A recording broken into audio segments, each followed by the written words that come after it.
As Dale is getting his slides ready, I want to say that we're not coming in as real experts here. So Neither one of us are.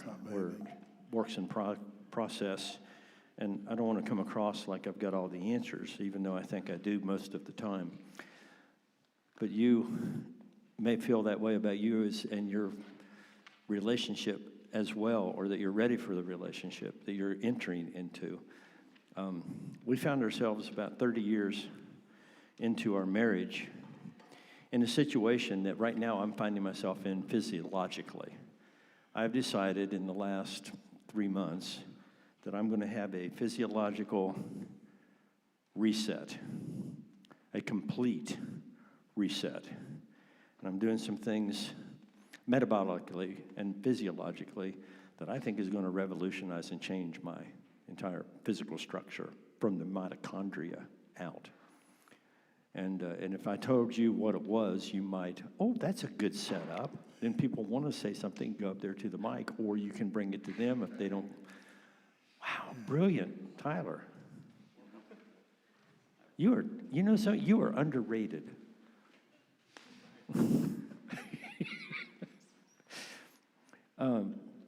So anyway, I'm taking note that here, 67 3/4 year old, I've got some physiological things I need to alter to be healthy, to be cognitively aware. I want to be there for my grandchildren. I want to be there for my great-grandchildren, and not just be there. I want to be active with them. And so there's some things I have to change physically, and it's a stark reality. There's some stuff that it's pretty radical, actually, and if you want to talk about it, I will, because I've become an evangelist on this, because I'm sharing good news, because it's really changing stuff in my life. It was in our 28th, 29th, 30th year. I can't remember exactly when, but it was a rude awakening, and Dale can probably talk about this in his situation as well, when physically he had a rude awakening and had to make some major changes in his life. And we had a rude awakening in our relationship. Jan and I woke up to the fact that we were divorced. We just hadn't signed the paperwork yet. And we weren't going to sign the paperwork because divorce was not an option. So we were going to stay married, miserably, but married. And when I described the two ends of the house and yet not talking, we were living that. I had a television one end, and she had a book in the other end. And she'd go sitting for 2 or 3 hours in the evening reading. I'd be 2 or 3 hours watching TV, and we would barely interact. And it's funny, when you go to bed, you're expecting certain things, and we did, but we didn't. And there was a divide. And we were both involved in a stonewalling. We'd interact, but it was painful. And we recognized our relationship was not where we wanted it to be, but neither of us really knew how to get out of that. And that's when we sought specifically someone to visit. And it was interesting because it was a fellow that had gone through the PhD program there in Boise, Idaho, that had graduated that under Dale's supervision. So we went to a guy that I'll refer to as Fred, and he's the one that confronted me on my listening. But when we took action, we did what I'm doing physically, and it's going to some experts and saying, what do I need to do? What do I need to do to change what I have done for the last 67 3/4 of my life, so that I can reverse some of the things and maybe even metabolically be younger than I really am. Have you heard that? Your reverse aging stuff that's going on now in the research? And you can actually reverse your metabolic age to at least to several years. And it's a remarkable thing to see that I'm moving from, actually I'm 67 3/4. I said that 4 times now. Did you pick up that? 67 3/4 years old. August is my birthday, by the way. I just wanted to remind you. Thank you. 17th. Born in 1958, by the way, for those of you who are slow on the math part. So all this time I've been doing stuff in my body, and especially non-exercise and a lot of the food that I would eat, and now suffering some results internally. You may not be able to tell externally because I'm such a physical, specimen. Don't laugh so hard. You guys over here particularly. I'm looking at you. And so to change that all of that garbage that I have put in my body and all of that lack of exercise and things that have happened and I was suffering results from, and I want to reverse that. Well, that's exactly what was happening in our relationship. And so we had to go to somebody who could observe from the outside and give us some guidance on what ways to work on and to help us to work creatively with each other. That's what this is. I hope is a springboard into that for you, to see you have these discussions with each other, or you're preparing, as you guys are over in this corner and several others who are attending this online, you're preparing to be the kind of spouse you're going to be. I used to tell our kids as they were growing older, it is more important for you to become the right person than it is for you to find the right person. You need to be working on you now, and decide your criteria for what you want in a spouse. What do you want? And then set that. What are the 10 things that you really want in a spouse? And what are the top 3 to 5 that are non-negotiable? Period. If this is not the person that I'm entering into a long-term relationship with, if he or she does not have this or is not interested in pursuing that, we're not going to have it. That early on, you have that criteria. That's one of the suggestions that I have anyway. So what we're doing today in strategies and looking at, we're going to deal with conflict management and some issues of how to deal with that. And I think Dale's going to, am I right about that? We're headed that direction? Okay. So I thought I would introduce something like that. We've already dealt with some of the conflict management by identifying the 4 horsemen of the apocalypse and then dealing with some of those issues. And we will do that sometime in this portion of our seminar. Hopefully this is going to be beneficial for you. And since I prayed twice, Dale, you might want to pray, and then you take over. All right. That sound cool? Yeah, let's pray. Father, thank you so much for each person that's here, and we pray that each of us will gain from our time together. We pray that even though it's the afternoon and grogginess sets in, at least for me in the afternoon, that somehow through all of this that we'll be able to absorb things that you want us to absorb from this, and we pray that we'll remember to remember what it is that you want us to remember, and that those things will stick with us as we move through this. Give me wisdom as a presenter. Give Kevin wisdom as a presenter. Give each person here wisdom to know how to apply it in the ways you would like for the message to be applied. We pray this in the name of Jesus. Amen. All right. So as we continue on, I wouldn't frame this as much as conflict management, although it is one way to think about it. I know that when Kevin comes in later, his stuff will be more focused in conflict management, and I'm not conflict avoidant because I think conflict is an important part of all relationships. In fact, some of the toughest marriages I've ever worked with, again, I learned more from the Fort Lauderdale couples that I've worked with that have been married forever than some of the newer couples, because, sometimes things just really hit them. But I remember more than one couple that came in and said, well, what brings you in? We've never had a fight. We've never had conflict. We don't know how to do it, and we're just really far apart. And so, okay, so do you want to talk about it? No, we don't talk about these things. And they didn't talk, they didn't hash things out, and it wasn't helpful. So can conflict be bad? Absolutely. You read the newspaper, there's conflict, sometimes people are killed, so, in couple relationships. So I'm not going to be here to say what I hear some people say in workshops like this, that, that conflict is a good thing. You should embrace conflict, because I'm saying it can be a good thing. We want to have it. The absence of conflict over a number of years is a problem, because it's just really more like unspoken conflict, or one partner subjugating their needs to the point that they're not satisfied, then it blows up later. So conflict can be helpful. Conflict can be good. Conflict, if it's managed right, can be useful. But what I would rather do before we even look at that is to continue some of the things from this morning, and I'm going to back up quickly to I'm not going to go through all of this, but Gottman's four horsemen of the apocalypse, I call them four relationship killers here more colloquially: criticism, defensiveness, contempt, and stonewalling. Those things can disintegrate relationships, and the Gottmans could predict divorce pretty accurately based upon how people went through this cycle.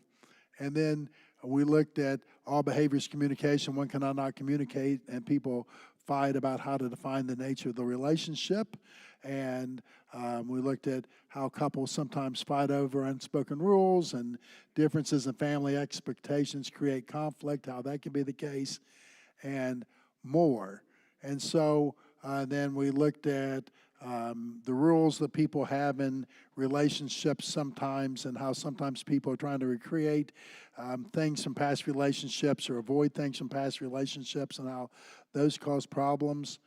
So now we get more into my favorite part of what we do together, and this is really my favorite part, and that's the what to do about these things when in our relationships and more. So this is a strategy from day one. If you're not yet married and sometime in the future you find yourself married, please, in some ways, even if it's just in your subconscious mind, keep this stored in the back, because this first thing, the both and instead of either or. We live in an either or culture, and I want to tell you a story that's a composite story, because I've probably talked to 100, 200, 300 people, as you have as well throughout your life, that makes things either or. I remember getting in trouble as a kid in West Virginia because I challenged a neighbor that was like this, and he told me to scram and said I was disrespectful. But I think I was asking a serious question. I'm glad I asked the question, because I've been thinking about it ever since. He was a guy that always would talk about situations. It's, what do you mean? It's a little bit of this, a little bit of that. It's like being pregnant. Either you are or either you're not. And he was talking to one of his kids, who's a friend of mine, who said he wanted to play baseball kind of, he wanted to play soccer kind of, he liked both of them, and was there a way that he could do both of them? Most parents probably don't want to send their kids to two practices, two teams in the same season. I get that. But he says, what do you mean you want to do a little bit of both of them? Either you like baseball or you like soccer. You can't be both. It's like being pregnant. You can't be a little bit pregnant. And I raised my thing and said, well, seems like somebody could, Mr. what his name was, I remember his name, and I said, Mr. Such and Such, it seems like this isn't like pregnancy, because you're right, people with pregnancy, either they're pregnant or they're not, but it seems to me that some people either like baseball or soccer, but some people like them both a little bit, so it doesn't seem to be the same thing. And he started cussing me and got mad and sent me out of his yard, because I think, he didn't like what the child was saying to him, the kid was saying to him, that was true. But from that experience, throughout my life, and particularly in my work as a therapist, I pay attention to when people are talking about either or situations, because a lot of things are not either or situations that we make either or. And I will say to you that one of the best things you can do for your relationship, your marital relationship, and your family relationship for that matter, is to make as many things both and as you can instead of either or. When you go either or in a relationship, you pick winners and you pick losers. I always would opt to go to the beach rather than to go to the mountains skiing. Unfortunately, my wife doesn't like to ski at all either. But let's say, for the sake of argument, that I want to go to the beach every year on vacation. She wants to go to the mountains to ski every year, and which likely would mean we'd want to go on vacation at different times of the year. So if we go to every year we go to the beach, I'm a winner, and what's she in that? She's a loser. If we go to the mountains and she skis and I'm sitting there because I don't ski watching her, what do we have? She's a winner and I'm a loser. If and it's really interesting because I don't like Thai food and she doesn't like Indian food. So if we went to Thai food, one of us is a winner. We go to Indian food, another of us is a winner. When we're together, we pick winners and losers. So one of the things I did from the very start of my marriage, because I had known this principle, was I said I'm going to make as many things as I can, both ands instead of either or. If it's an either or, I want to be forced into it being an either or, because I don't want her to be a loser at the expense of me being a winner, or vice versa. And she got on board with that, and it's paid off probably more than anything else in our entire marriage. It's really paid off to make things both and. I sometimes call it with my clients the both and way. And I will tell you that both and is not always simple. Sometimes my wife and I will talk about the both and way and say, well, maybe this is a bit too hard, particularly when we had kids. But when the kids were at home, I should have said.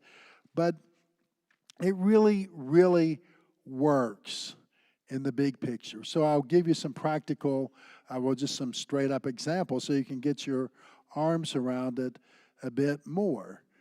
I don't like Thai. She doesn't like India. So if I had to travel sometimes, or I travel a lot, or if I had to be at a meeting or something, couldn't eat, that was oftentimes she would go for Thai, and vice versa. I would go to Indian sometimes in those situations. I would eat Indian food a lot on the road.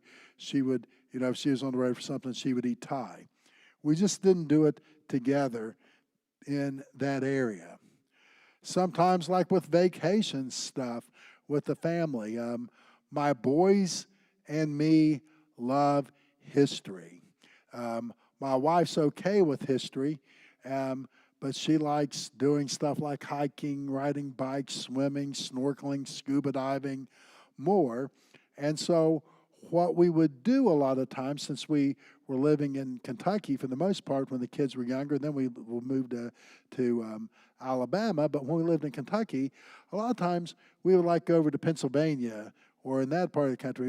I remember going to Pennsylvania and seeing the Gettysburg battlefield, and going then to Philadelphia to see the Liberty Bell and all of those things there, and then taking a trip down a bit south to Virginia Beach for the rest of the trip to hang out at the beach.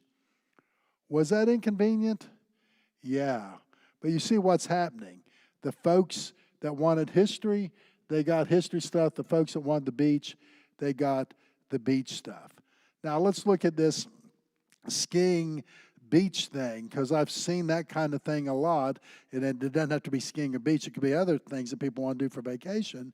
And my question always to couples is, because oftentimes, again, they're fighting about how to define the nature of the relationship, because there's usually, not always, some people have limited funds or limited vacation times, but usually that's not the issue. It's usually about who's going to get the say rather than something else. So oftentimes I'll say to the couple, how many weeks of vacation you get a year? A lot of times they'll say 4, 3, 2. Okay, so how many days are you wanting to go to the beach? I want to go to the beach for just a week. Okay, what do you do with the other 3 weeks? I don't know. Sometimes we just kind of stay around the house. Sometimes we do chores. Sometimes we take day trips. Sometimes we go somewhere else. I'm thinking, okay, so what if the two of you talked about this just for a year as an experiment, that this week in the summer you'll go to the beach as a couple, and then this week in December, or this week in January or February, you'll go skiing. We never considered that. And so all of a sudden, we're in both and land. And so it allows me to talk to them more about both and. Sometimes we're in both and land. Sometimes wherein them still fighting about how to define the nature of the relationship. So I have to back up and do other work. But both and solutions oftentimes are there. I work with couples oftentimes that fight about money. One of them says, we're not going to live forever. There's no guarantee that we're going to retire. We need to spend some of the money on ourselves now, because if we wait for retirement and we're going to buy the camper and go around the country and do the things we want to do, there's no guarantee we're going to be there. And the other one will say, and if we don't prepare for retirement, even if we are here, we're not going to be able to do it. They're both right? Both of those are right. So, I sat with them and say, you both are exactly right. So let's look at your finances and think about, how you can prepare for retirement, make those investments, do the things you want to do there, and spend some time now doing some of this other stuff.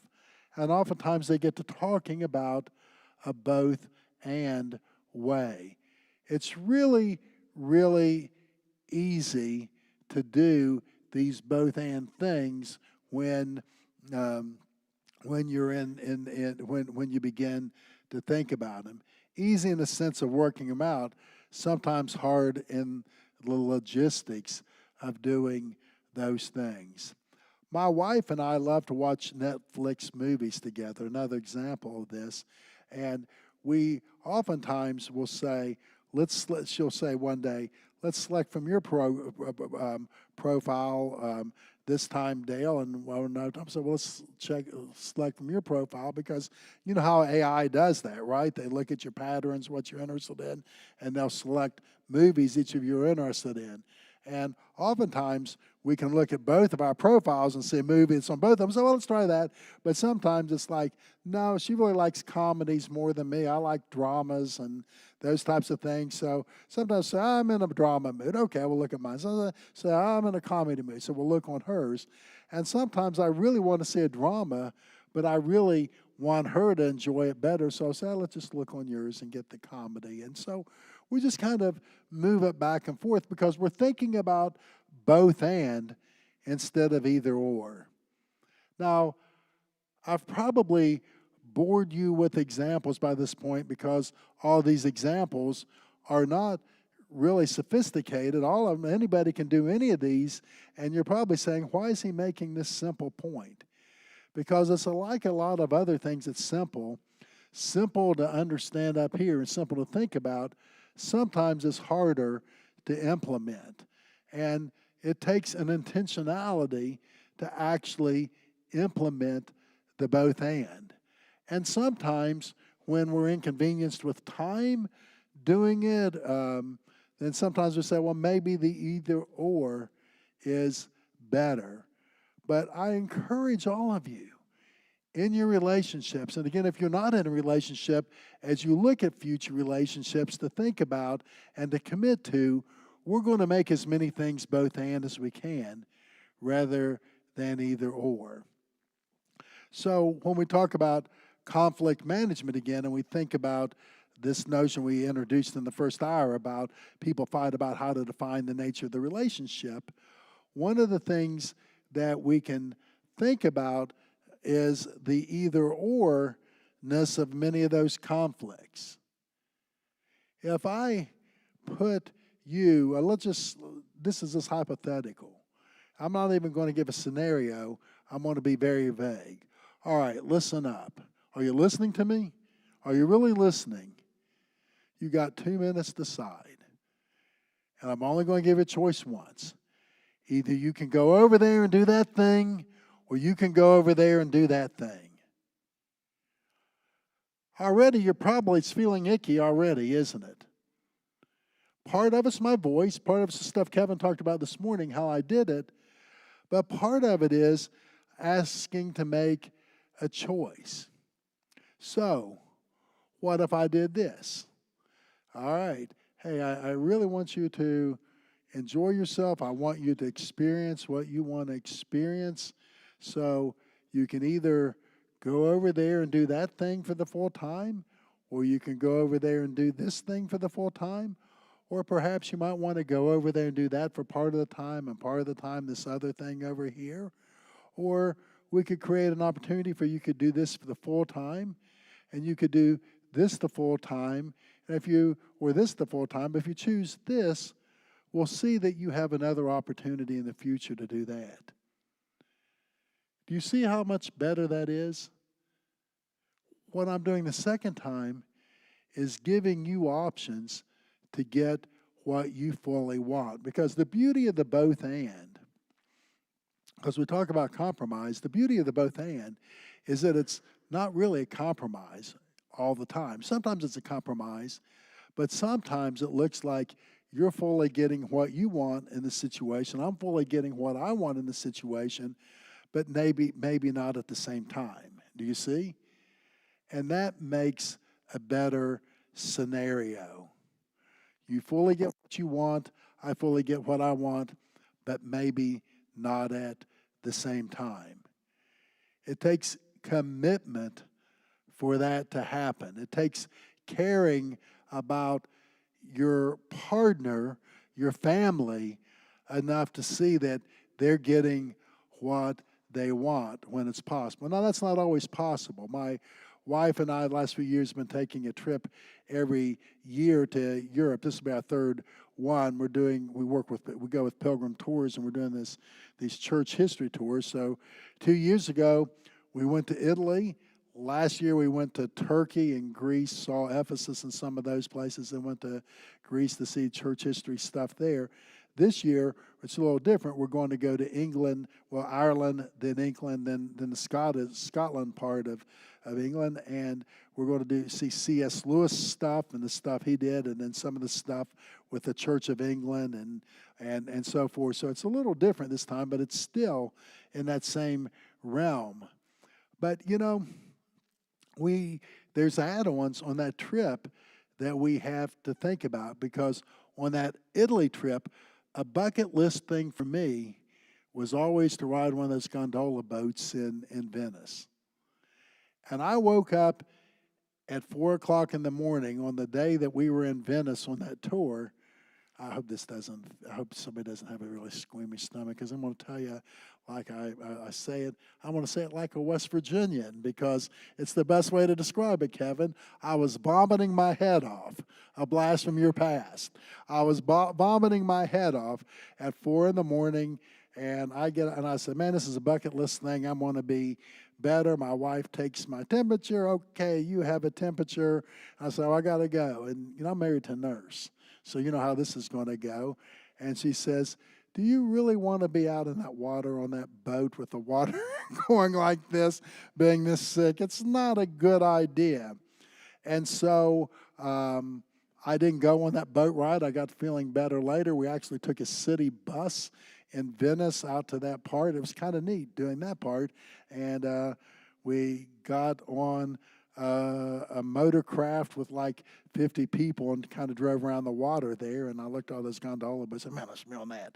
But I'm on this thing instead. But she said, we'll come back here again sometime so you can get your bucket list item out of the way. Well, we talked about it on this tour, but it's going to be a 16-day tour, and I thought, well, maybe we could fly into Italy first and do this, or fly later. But we started looking at airplane tickets. Any of you fly lately? Since the prices, they've really shot up. And we said, nah, we can't do that. So but it was interesting how much she was trying to make it a both and, so that I could get my bucket list. But at the end of the day, it ended up being an either or, because we couldn't do it. And so that's the kind of thing I'm talking about. We're going to talk tomorrow in Bible class a lot about the one another way, and I'll talk a little bit more about it in detail in a bit. But it's the one another scripture in the New Testament. I teach an academic class. I adjunct at a Bible college in addition to my work at Campbellsville University. It's a Louisville Bible College. I do some adjuncting there. And I teach a class where mostly I'm just going through the one another scriptures, and we're looking at how they apply in relationships and how men preparing for ministry can help couples to apply the one another scriptures and how they can build that into the church, etc. But there's so much in the one another scripture that speaks, I believe, to what we're talking about here, which is the ability for husbands and wives to get along, forbear one another, love one another, forgive one another, be kind to one another, submit to one another in love, which is a few verses in Ephesians 5 before the one that men like to talk about. But it's like that passage starts with the notion of submit to one another in love, which I find to be an interesting thing, but I'll just leave that there. And then managing time in relationships. So, as we talked about, both and thinking, either or creates winners and losers, both and creates win-win solutions. And then when we look at the one another way, I find, again, it to be amazing. We're going to do more of this tomorrow. But think about what it means to truly love your partner, to love one another. It's not, I love you when you do something for me, and I don't love you when you don't do something for me. What does loving one another look like? What does forgiving one another look like? Encouraging one another, bearing one another's burdens, and so forth. So I don't want to do the same thing twice because we're going to really dive into this in the morning. But I want you, the Greek word allelous is the word in the Greek New Testament that's translated in our two English words, one another. And it's an interesting word because it means that there's reciprocity there, that we're doing something. And as a systems person, I really love it because our Creator understands how we're made. And so here's how it works best. If I love you and you love me in return, things work better. If I forgive you and you're a person that forgives me, things work better. If I encourage you and you encourage me, things work better. If you bear one of my burdens and you bear my burdens, things work better. But here's what happens, is that we're not, and again, I'll touch on this a lot more tomorrow. I'm just briefly going to touch on it here. What happens is that I have my idea of what it's like to be loving. And so I try to be loving in those ways to my wife, and she doesn't experience it as loving. You know, Kevin was talking about how his wife rubbed his shoulders some. I know a lot of couples I talk to where a bid like that is looked at, well, I don't like it because it's a bid for sex and I don't want to have sex, rather than, somebody's just being loving. In the context of their relationship, it was loving. In context of another relationship, I don't like it because it's a bid for sex and I don't want to have sex. So one person experiences as loving, the other doesn't. So it seems to me that we want to talk to our partners about how they experience us as loving.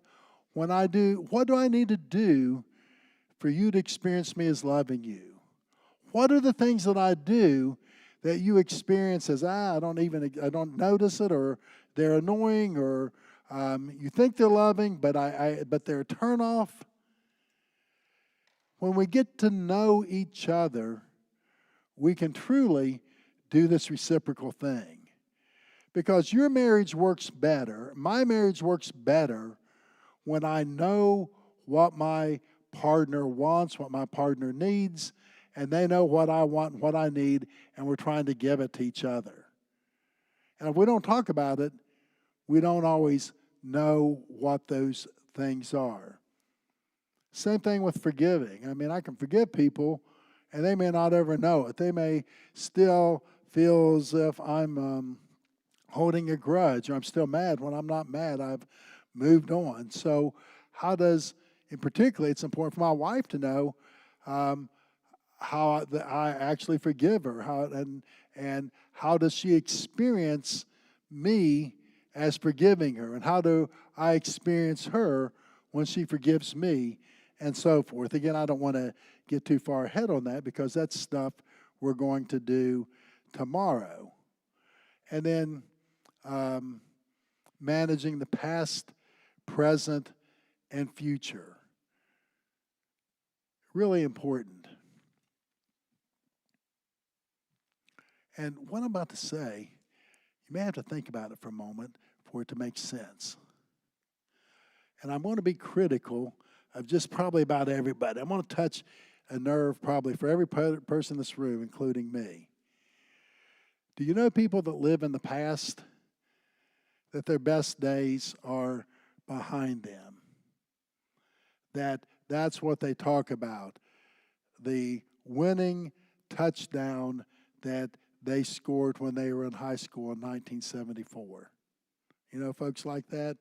The beauty pageant that they won in 1978. I know a person like that that is was a state Miss America candidate from a particular state, and I tell people when they meet her, see how long it takes for her to say that she was Miss America from this state, and then in the conversation count how many times she talks about when she was a Miss America candidate. And people laugh afterwards because that what happened to her in 1978 is still the highlight of her life. 1978 was a long time ago. I graduated from high school in 1978, and I think it's a shame that the highlight of this person's life was 1978.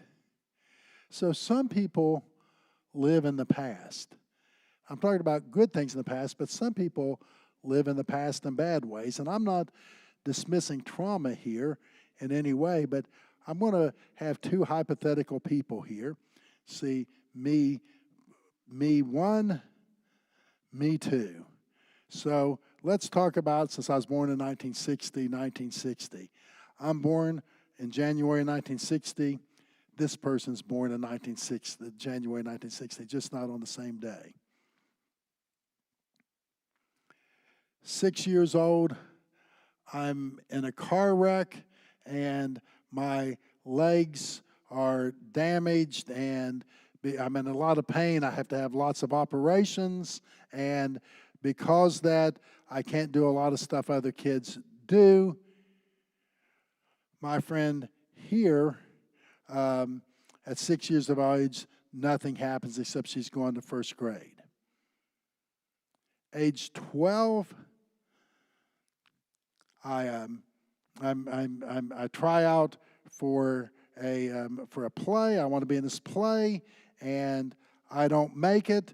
And if I'm her, I don't make it. I say, oh, okay, it goes that way. Step back to me. I'm 12, and I say, man, if I wouldn't have had that wreck when I was 6, if I wouldn't have gone through all that heartache, maybe I could have made the play. What am I doing at age 12? This thing that happened back at age 6 bothered me, where my friend, she didn't have this happen at age 6, so at age 12, she didn't make the play. But for me, that becomes an explanation. Age 16, I go take my driver's test. I don't make it, and I say, oh, I didn't pass my driver's test. Man, if I wouldn't have had this hardship that I've lived with when I had this wreck at age 6, I probably would have passed my driver's test. Meanwhile, my friend at age 16, she didn't pass her driver's test, and says, oh, that's too bad. I really tried. I just need to work on that parallel parking again. Seems to be where people have trouble on driver's tests a lot of time. I work on parallel parking a little more. I get to age 18. I am a college freshman. I'm a college freshman, and I find this young woman attractive, and I start dating her, and she says, nope, you're not the man for me. Don't want to have a relationship with you. I'm crushed. I'm devastated. And I say, if I wouldn't have had this wreck when I was 16, and my legs would have been damaged, and I had suffered all that, I would be in a different place here at age 18. And what she does, she likewise meets a young man at age 18, and they hit it off, and then all of a sudden he doesn't want to be with her anymore, and she says, "Oh, this is devastating. This is horrible. This hurts terribly. I guess I need to learn some things from it." And I could just keep going through it across the life, but you get the point already. This person is blaming what happened at age 6 for everything that happens in the future. This person didn't have that, but when these bad things happen, she's dealing with them and she's not looking forward. We can learn from the past, and that's the beauty of the past, that we can learn from it. But we know some people that live in the past, both positively and negative. I can't do things because of things that happened in the past, or my best things are in the past, or they just live in the past and love the past. Do you know people that are so in the present that they don't plan for the future and they don't learn from the past, that, as Michael Yapko says, that for them, life is just a series of nows. It's one now after another. Do you know people like that? I know a few, not many, that they don't reflect on the past. They don't have any goals for the future. They live so much in the present that it's just one now after another. And for all the stuff you read and all the stuff you hear about living in the present, which is a good thing, I'll suggest to you it doesn't mean that you don't learn from the past. And I'll suggest it doesn't mean that you don't have hope for the future, or dreams or things you're pursuing for the future, because living life one now after another is a sure prescription for failure, isn't it? It's a sure prescription for failure. Life's just not a series of nows, as Marital Yakko have. And do you know people who are always looking to the future? They don't learn from the past, or appreciate the good things that happened in the past, or reflect on the bad things that happened in the past. And in the present, they're just so focused on the future that they're not really enjoying now, or they're not even doing the things that could help them now do better. They're just living life like, well, when things are better, when I retire, when I get this job, you name it. And so they live in the future. I knew a guy one time that kept talking about how we're really going to do something. That was his phrase. We're really going to do something. In this ministry, we're really going to do something when something happens. And I always wanted to ask him a question. He wasn't the type of guy that would have been a good idea to ask a question to. But what does "we're really going to do something" look like? What is the something we're going to do? And how are we going to get there? How will you know if you achieve it? But that didn't work, because it's always, I'm really going to do something. I'm really going to do something. I'm really going to do something. So you're asking me, what does this have to do with marriage, your marriage and my marriage? But I think it has a lot to do with our marriage. Because when we think about the domains of time, they're each a gift to us. They're each a gift. When we look at our past, we can think about the things we've done successfully. We can think about the things that haven't worked out as well. The past gives us this huge reservoir from which we can learn, both positive and negative. Even if our past have been horrible, it gives us those possibilities. Anybody ever read Viktor Frankl's stuff, Man's Search for Meaning, or know who Viktor Frankl was? He's not as prominent as he once was. Viktor Frankl was in a Nazi concentration camp, and he imagined himself. He'd written a book, started a book manuscript, and they took it away. The Nazis did, and he was in this concentration camp, in which he survived. But he imagined himself, writing this book. He wrote the book in his head a couple times while he was in the concentration camp, and then saw himself giving lectures to a big crowd about the book and about his experiences. The war ended. He was released from the concentration camp. He wrote the book, Man's Search for Meaning. It's an amazing book. And he several times spoke for the big audiences that he had imagined.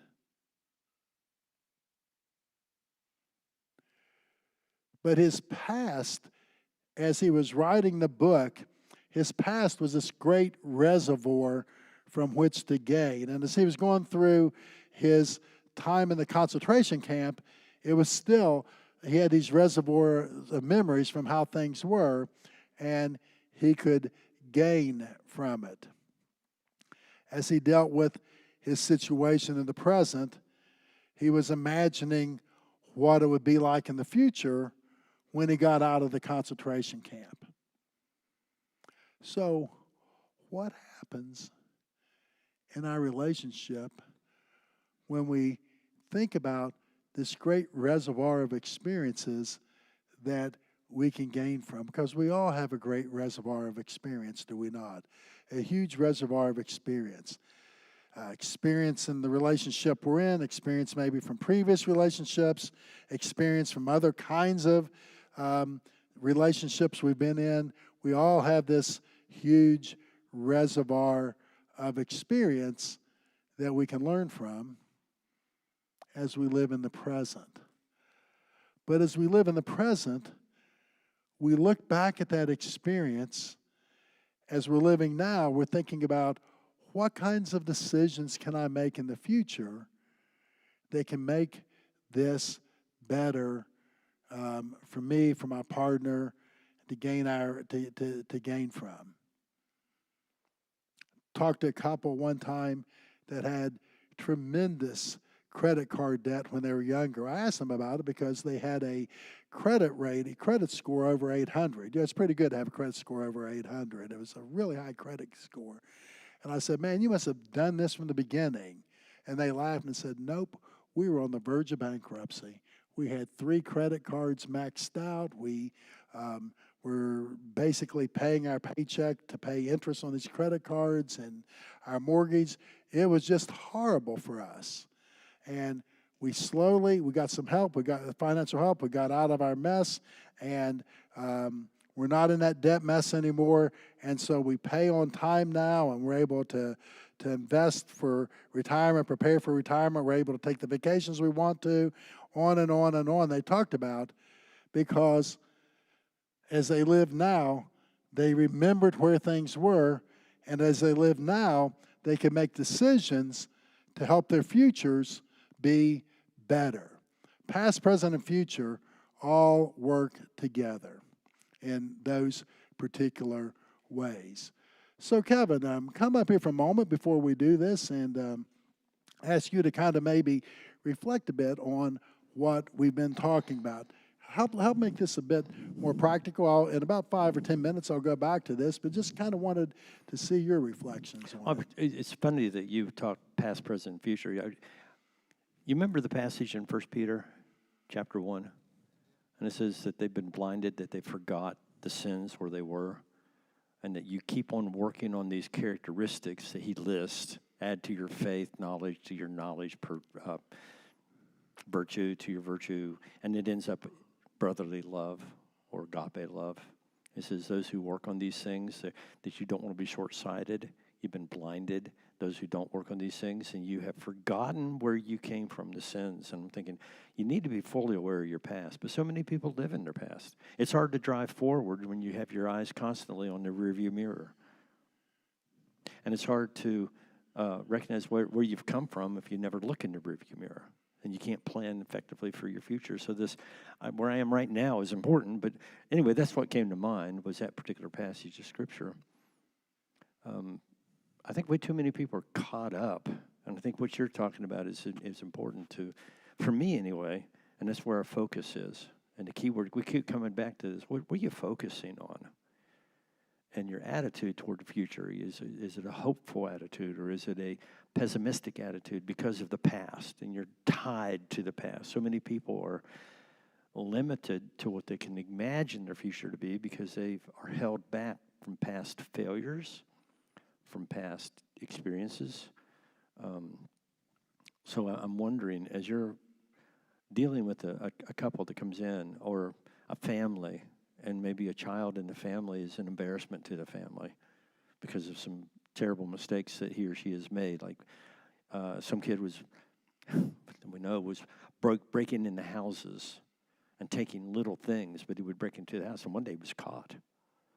And became an embarrassment to the whole family, and now they're coming into you for counsel because now it's one of those conditions of you either do this, you're going to juvenile detention center, and the family was quite embarrassed because of this. It was becoming public knowledge, and so how do you help a family deal with this history in the present with a perspective that this isn't going to limit your future? Because so many people have those things in their past, those kinds of things, and if you hold on to those, it'll limit your ability even to think of a positive future.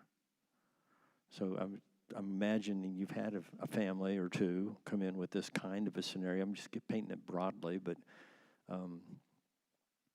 so to practically apply what you've been talking about, how do you help that family walk through that and deal with that? Because I'm imagining they're coming in saying, "This is our son. These are the problems he has. This is what we need to do. You need to help us fix this. You need to help us fix this boy." And how do you go about doing that in a family setting, a marriage and family therapy? Yeah, lots of different ways that you can. I mean, there's not a rote way of doing that. Right. You just have to look at the situations. But, and I don't know how relevant any of this seems, because it's not the stuff, that people usually expect to hear at something like this. But I'm hoping you're thinking as we think about this, oh yeah, the both and, that could work. And then when we do the either or thing, we are defining our relationship as winners and losers, and thinking about the one another scriptures, and do we really know what our partners want, and then thinking about past, present, and future. These are all things I think that in some ways it's hard maybe to always wrap our minds around the relevancy of these, but I think they're extremely relevant. So let's get to the next one. That's one of the reasons I wanted you to get here. Kevin, would you stand and face me? All right, so step in a moment. Step in. What's up with that? Then I step in. Step in. This is the dance that a lot of couples do. That ideally, you step in when I step in. Ideally, both partners are lined here and step back. When I step back, step back. No, step back, step back. I don't dance well. No, we're not dancing. If he doesn't dance when he thinks this isn't the real dance.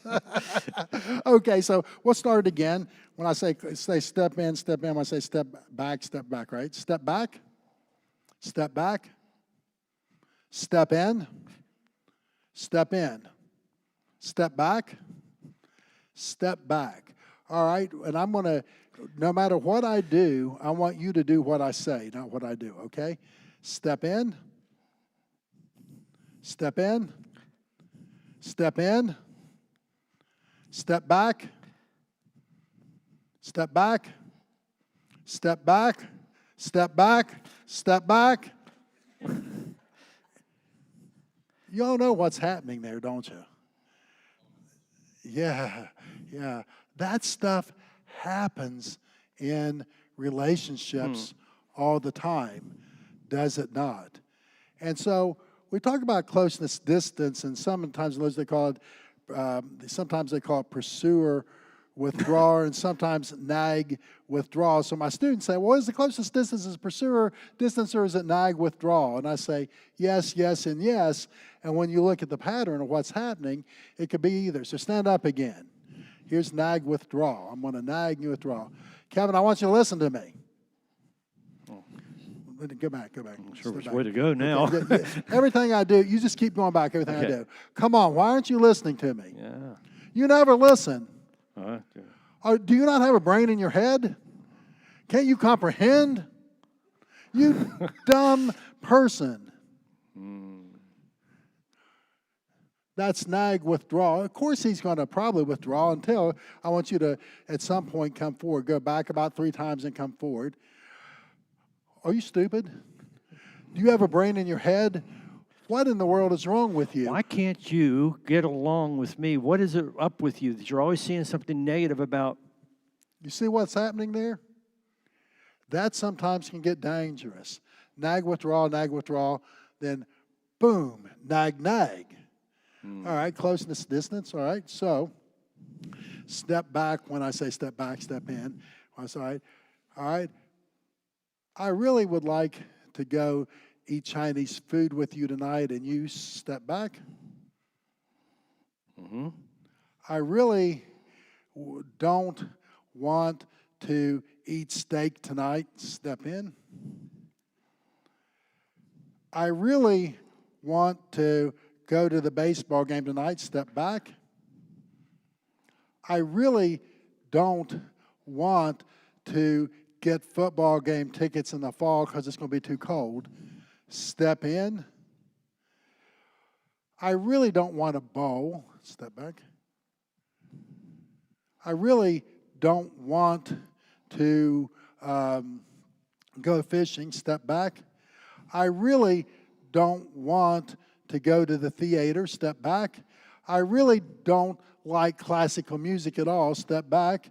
I really don't want to go on this vacation idea that you have to look at art museums in Paris. That's the last thing I want to do. I really don't want to spend time this evening with those people. Now you step forward with each of these now. All right. Why is it that you always want to go eat at that place? Why is it that you always invite those people to the house? Why is it that you think that you have to wear those clothes to these things? Why is it? All right, give Kevin a hand because we're teaching him. We put some music to it, get his knees down, get some bouncing, and maybe we could teach him how to dance, right? But this was a dance. So what we have done here is really look at some of what I call the closeness distance dance. That ideally we both want closeness in the same areas, but sometimes one partner wants distance. And it's a little different than that oftentimes, and I'm talking about a little differently than oftentimes is talked about in the literature, because I think it's important.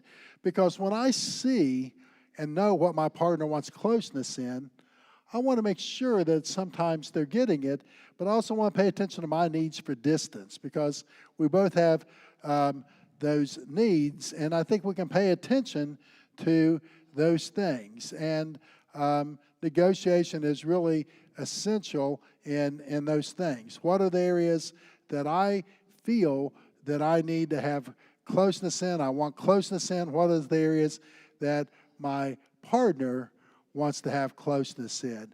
And when we start paying attention to those things, what I call the closeness distance dance, we can oftentimes figure out how to navigate our relationships a lot better. Again, this is not the way it's written in the literature about this, but I've found it to be incredibly helpful in working with the couples that I've worked with. It's just kind of say, what kind of things do you want to do by yourself? Here, stand up again. All right, so I said the party said, what kind of things do you want to do by yourself? Just stand and I'll go back. Okay. What kind of things do you want to do with your partner all the time? What kind of things do you want to do sometimes by yourself, sometimes with your partner? Do you see the dance? And sometimes we don't hardly ever think about those things, but there's things we absolutely don't want to do with our partners that we want to do with other people at times, right? And so this can be just extremely, extremely helpful.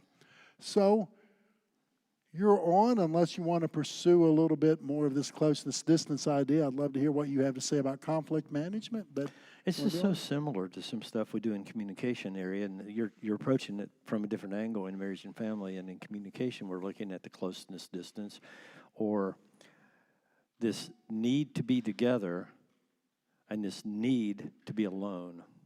You ever had that? Does anybody sometimes have a need to be together, and you feel that and you really want to spend time with each other, and it's at the exact same time that the other doesn't want to do something together? You say all the time. All right, so well, maybe you've got an issue that That's we need to deal people. with more. Yeah, and Dale is available tomorrow afternoon if you want to talk to him. So, the but this, I have both the need for closeness and the need for distance. All of us do. And so I have a friend who I want to spend time with. But at that particular time, my friend didn't want to spend time with me. You've got a spouse, you want to spend time to go do something together. But your spouse at that time wants to be alone or wants to be alone with you, not out in public with you. And how do you negotiate those times with each other? And I think it's a call. It is a call to creative communication. And the creative communication approaches this with how can we both get, you talked about the Indian food and the Thai food. Well, a creative solution is let's get these out and bring it home. Let's get a takeout order and bring it home, and you have your Indian, I'll have my Chinese, Thai food, and we'll eat together. But we each have an opportunity to do that. But don't think about that because we're going to go there together. We're going to go here together. Well, what if we get the food and came here together? And that's a collaboration. Competitive, it's got to be my way, and we got to do it this way. And you say, no, we've got to be this way. We're going to have this answer. And we're arguing now with each other over a win-lose situation when we could have a collaborative view. But then there's some people that just say, I don't deserve to have my needs. I don't deserve to have things that you have a view of yourself that you don't have any rights or you don't have any value, and you're bringing that into the relationship. So you tend to act like a doormat, and it's totally sacrificial. It's always giving in. You're saying to the other, yeah, whatever you want. My dad was like that. He would not help make it. My second dad, okay, I've got 3 dads in my life. My second dad would say, yeah, whatever you want. And my mom would really get upset because she'd say, at least I want your input. At least I want you to tell me what you're thinking. And he wouldn't. He just didn't. And would you step up and make a decision? As I recall in my childhood watching this happen, this is the dynamic of that interaction. He would just always give in to whatever she wanted, but she wanted him to sometimes make a decision. You know the dynamic in that? Have you seen it happen yourself? Have you been involved in that yourself? And so there's some people, though, who they don't express their will, their desires, their hopes. They just give in. Why?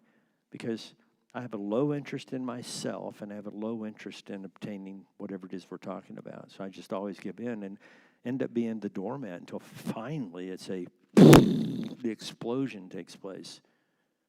You never listen to me. Well, you've never talked.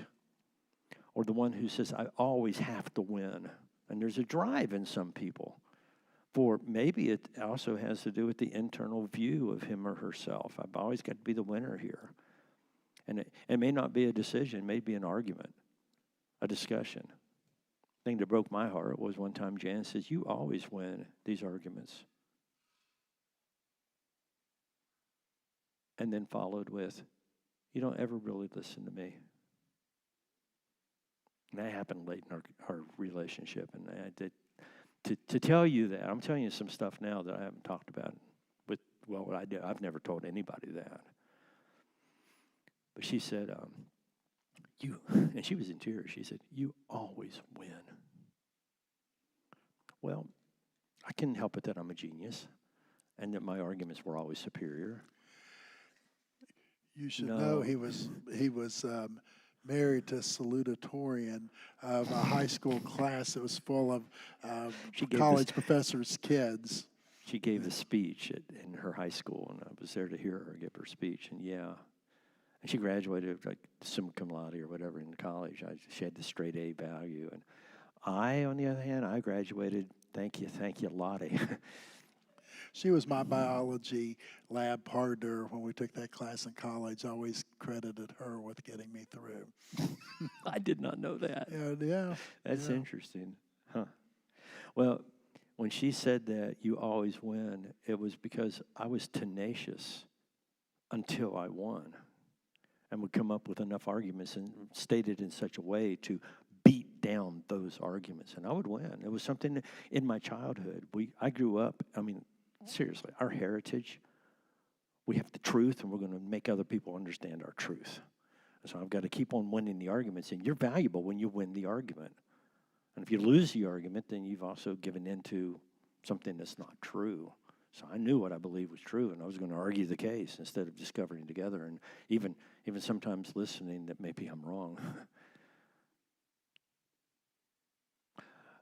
Competitive. That would describe me for a great number of my years, probably even now. I mean, talk about playing games. Scrabble, man, I want to win. Not just win, but win by 100 points. So you get the point. That's the competitive edge. But then you have the ones who, they're avoiders. You know anybody that avoids conflict at all cost? Are you an avoider? I love it. Our situation, and I'm going to use us as an example, when Jan and I married, neither of us knew how to handle conflict. We just didn't know. I didn't know that I didn't know how to handle conflict, and I hadn't purposefully worked on handling conflict, although I had learned some principles. I'd never trained to do this. So if you don't, guys, those of you who are younger and you're looking to get married someday, or you're building a friendship of any kind, you need to know how to deal with conflict. And if you don't purposefully work on this and develop positive ways of dealing with conflict, you will do what you grew up with. It'll be a family pattern. So my mom and dad, the second dad, they wrote letters to each other and left them on the refrigerator for each other. And I would come home from work before my dad came home from football practice and being with the other coaches, and I would read I'd read the letters. I knew they were getting a divorce 6 months before they divorced. I knew why before they told me why. And the reason they told me why was not what they said in the letters, which was really interesting. So how did I learn to deal with conflict? And how did I learn the pain that comes from conflict? My assumption is if we have a conflict with each other, it's going to end up bad. And so what do I do with it? If that's my image of what conflict is, by the way, what is conflict? How do you see conflict? What does it mean? Isn't it win and lose? Isn't it fighting each other? Isn't that the first thing comes to our mind in America pretty much? Conflict is battle. I used to say when Jan and I had conflict, I said, man, I had her on her knees. I mean on her knees. She'd say, get out from underneath that bed and fight like a man.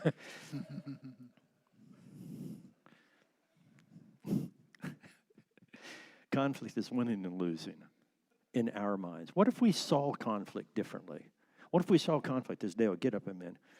You get up with me this time, all right? And we're going to do conflict this way. Now, imagine, okay, I realize this is two men doing this, and you guys are going to go somewhere you don't need to go. But No, I said, don't go imagine he's the one. Maybe I should do this with Tendo. But imagine he's a woman, and I say, okay, let's do conflict. Put your arm out. All right, like this. Okay, Oh. Ready? We're going to do conflict. Okay. Now, You don't are either of us good dancers? He's my wife for a minute. Not homosexual. You got to get past the fact we're both men here. All right. So here's the point. We're going to do 1, 2, 3. 1, 2, 3. The point is this: if we both saw conflict as a dance between the two of us, how would that change how we deal with conflict? If I come in thinking, okay, conflict is I'm going to win and you're going to lose. Don't dance alone. If I'm going to win and you're going to lose. I'm going to beat you. I am going to take ground. I'm going to nuke your arguments. I'm going to overpower, and I'm going to win this argument because this is a fight we're going to have. I just have to get my rhythm back because I'm afraid the way you dance with me, Norma's going to be upset the next time because I'll be forever. Guess what I learned from Kevin on my trip today? I learned how not to dance anymore. Oh, my goodness. Okay, let's not take it there. The point I want to make is this. The way you view conflict ahead of time, the metaphor you use to describe conflict, not only describes it, but it informs you how to behave in it. And if I see conflict as a battle, as an argument to win, it's going to tell me how to act in that. But if I saw conflict as a dance between the two, this is a creative process between the two that creates a positive outcome between the two. Wow, if I view conflict that way, I'm going to handle it differently. We're going to work together. If I saw conflict as the metaphor, I'm going to build something. We're going to build a house. Well, how do you build a house? You work on a foundation.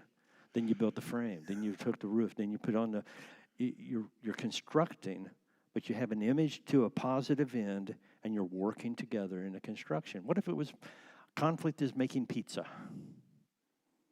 So we're going to make the dough, and we're going to let it rise, and we're going to flatten it out, and we're going to work together to put these ingredients on, then cook it together. If I use that metaphor to describe what we're about to do, then we're each going to contribute to something that we're both going to enjoy. Does that make sense? Yeah. The metaphor you choose is the metaphor that will drive your behavior, not just explain what's going on. Yeah, if I can add something I hope I don't hijack what you're doing, but I know that you'll be able to get back if I do, is that it's interesting how people perceive other people sometimes and what they're doing. My daughter, when she was in high school, started complaining a lot to my wife that Dad always yells at her, and my wife was saying to me, I've never heard you scream at that girl. And so she was saying, so that my daughter says to me, Dad, you're always yelling at me. And I didn't say, what do you mean? I didn't do that. I said, Sarah, what are you talking about? I yell with you. And she yell at you. She goes, that's it. You yell to me in that soft, manipulative voice. And I got it because I intentionally tried to get soft with my kids when I wanted them to do something, because you know how it is. You can say, do this, or you can say, I really want you to do this. And oftentimes, I really want you to do this is more powerful than do this. And so I thought I had to own it. Yeah, I am yelling to her in a soft voice. She says, sometimes he yells to me when he's whispering almost. And she was right, because yelling's not always screaming. And so when I was generously listening to her, what she was talking about, it was like, I had to own it and had to take a step back and say, okay, how can we talk about this differently? Because I'm sure she is experiencing this yelling, because I do a whole lot of softening my voice and giving a command. I like the phrase you just used. I don't know that I've ever heard the word before, generously listening. And when you heard her say her perception, and you said, wait a minute, when have I ever raised my voice at you? When have I done that? And she said, right now. That's impressive, and it goes back to I didn't intend to say this, and I didn't intend to say it this way. And the way he communicated, I'm sure I'm coming across positively here, until he heard that he wasn't. Yeah. Yeah. Yeah. And so it's what we're talking about now is perception checking, and periodically asking for input. How did I come across there? It's this level of meta communication where we need to not just, we had this argument, that's communication. Let's talk about how we talked about it. Let's discuss how we dealt with this. I said this, and I used this information. I said it this way. Was that positive or was that negative? You're communicating about your communication. It's called meta-communication. It's one thing to talk about the issues, and another thing to talk about, how did we deal with this?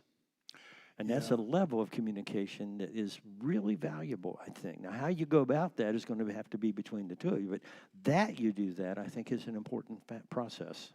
Yeah, I want to come back to this generous listening idea, because everything you're saying makes so much sense. And I think about that within it is that if I'm really within conflict, if I'm okay with conflict and see it as something that can positively resolve things, then I listen to people's complaints differently. I'm really trying to listen rather than listening for my rebuttal, listening for what I say next. Kevin knows I debated in college. I can come back with a rebuttal as quick as anybody. Quicker. Quicker than a lot of people. And I'm pretty good at that stuff. But I don't do that except when I'm doing debate, which I consider to be a sport. I mean, when I am listening, when somebody is trying to express something, I try. I don't always. I mess up. But if I can do that generous listening, what are they trying to say? What's behind it? How does this make sense from the perspective? Then oftentimes the conflict can be resolved much better than if I've got my defenses up at the moment. Because oftentimes somebody says something and we're already thinking about our rebuttal. We're not even thinking about what they're saying. It's really just incredible to me how that happens a lot. But go ahead, I don't want to hijack your Why don't you thing. go back to the slide that had the one another, one another, one another, one another, those four one another's that you're going to deal with more on tomorrow morning. Tomorrow morning's Bible class, Dale's going to be teaching. Tomorrow morning's sermon, I'm going to be preaching. And we'll see if we have a little bit of dialogue in both of those. Has this been beneficial to see us talk about some of this and deal with that with each other? Is this I think it's a rather unique way of approaching this, where he presents, I present, but we're talking now to each other as well. Is that helpful or not? Yeah, good. And some of you, you're way distant anyway. You're off on vacation somewhere. You're Saturday afternoon's a good time to drift off on a vacation. It's something like That's this. right. Or to pay your bills. I'm looking at love one another and forgive one another, encourage one, and you dealt with those things. And we talk about, I'm going to add a phrase that, I don't know if we can find a verse that actually says this. Conflict with one another. Do conflict together with one another. Is that a scriptural principle? Even though those words are not lifted out word for word, is that a scriptural principle that when there's conflict, let's approach it together? What are some of the principles that Scripture says when you're going to confront someone, or you're going to have conflict about something? What is your attitude to be when you do? An older man like a father. Okay. What's another attitude to be when you confront someone else? Exhort, encourage. I'm going to confront you with a word. You're mistaken here, and I need to correct this. How do you correct it? I'm feeding you the line. Can you get the passage of Scripture that says it? I think it's like 1 Peter 3 and 1 Peter 4. Or not Peter, Timothy. They're twins. Or they're real close to each other anyway. They're cousins. In the spirit of what? Or how do you do it? Love. In a spirit of love, kindness, patience. It's not, I'm going to present to you and you better accept it and change, or we can't have fellowship with each other. We have fellowship because of the Holy Spirit of God, because you're a servant of Jesus and I'm a servant of Jesus. Jesus is my Lord, He's your Lord. We have the Spirit of God that makes us bond together. So if I'm confronting you in love with the desire that you correct, but also I understand, and that I'm patient and kind in my confrontation. What does that mean? Okay, here's an example. Micah and I have had conflict. Now, can I tell them this? We've had conflict now for quite a while. This is a hypothetical. You heard me, it's not real. Okay, but Micah and I have had this conflict for quite some time. And I finally say, can we get together for coffee soon? And you say, yes, I think we need to talk. Is that a red flag for some of you? We need to get together and talk. We need to sit down and have a talk about something. If you were to come home and they said, we need to talk. Do you not have a sudden breath, a deep breath, or you have this openness and you never think, wow, what have I done? What is he going to approach me on? See, when we have a talk, when you hear that phrase, I don't know about you, but anyway, that was my experience. Kev, sit down. We need to have a talk. Remember Jed Clampett, you say, going to have a long talk with that boy. So we get together for coffee. We're going to begin this conflict. And I want him to know why we're having this conflict. Why do I want to do conflict with him? What is the benefit of conflict? What does it express? When I sit down with Micah and I say, we've got this issue and I think we ought to talk about it. What am I expressing to him that I haven't said any words yet about? What have I said about him and my attitude toward him? You have to get a microphone or say it louder.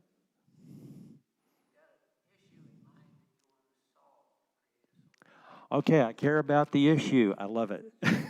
Yeah, I've got an issue here, and I care about the issue, right? What else am I expressing when I say, Micah, I want to talk with you about this? Okay, I desire for him to be better, which means what about him and my attitude for him?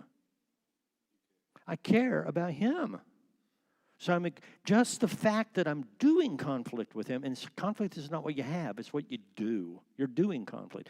So it just choosing to have conflict. I've expressed care about two things. I care about the issue, and I care about him. Is there a third thing I care about?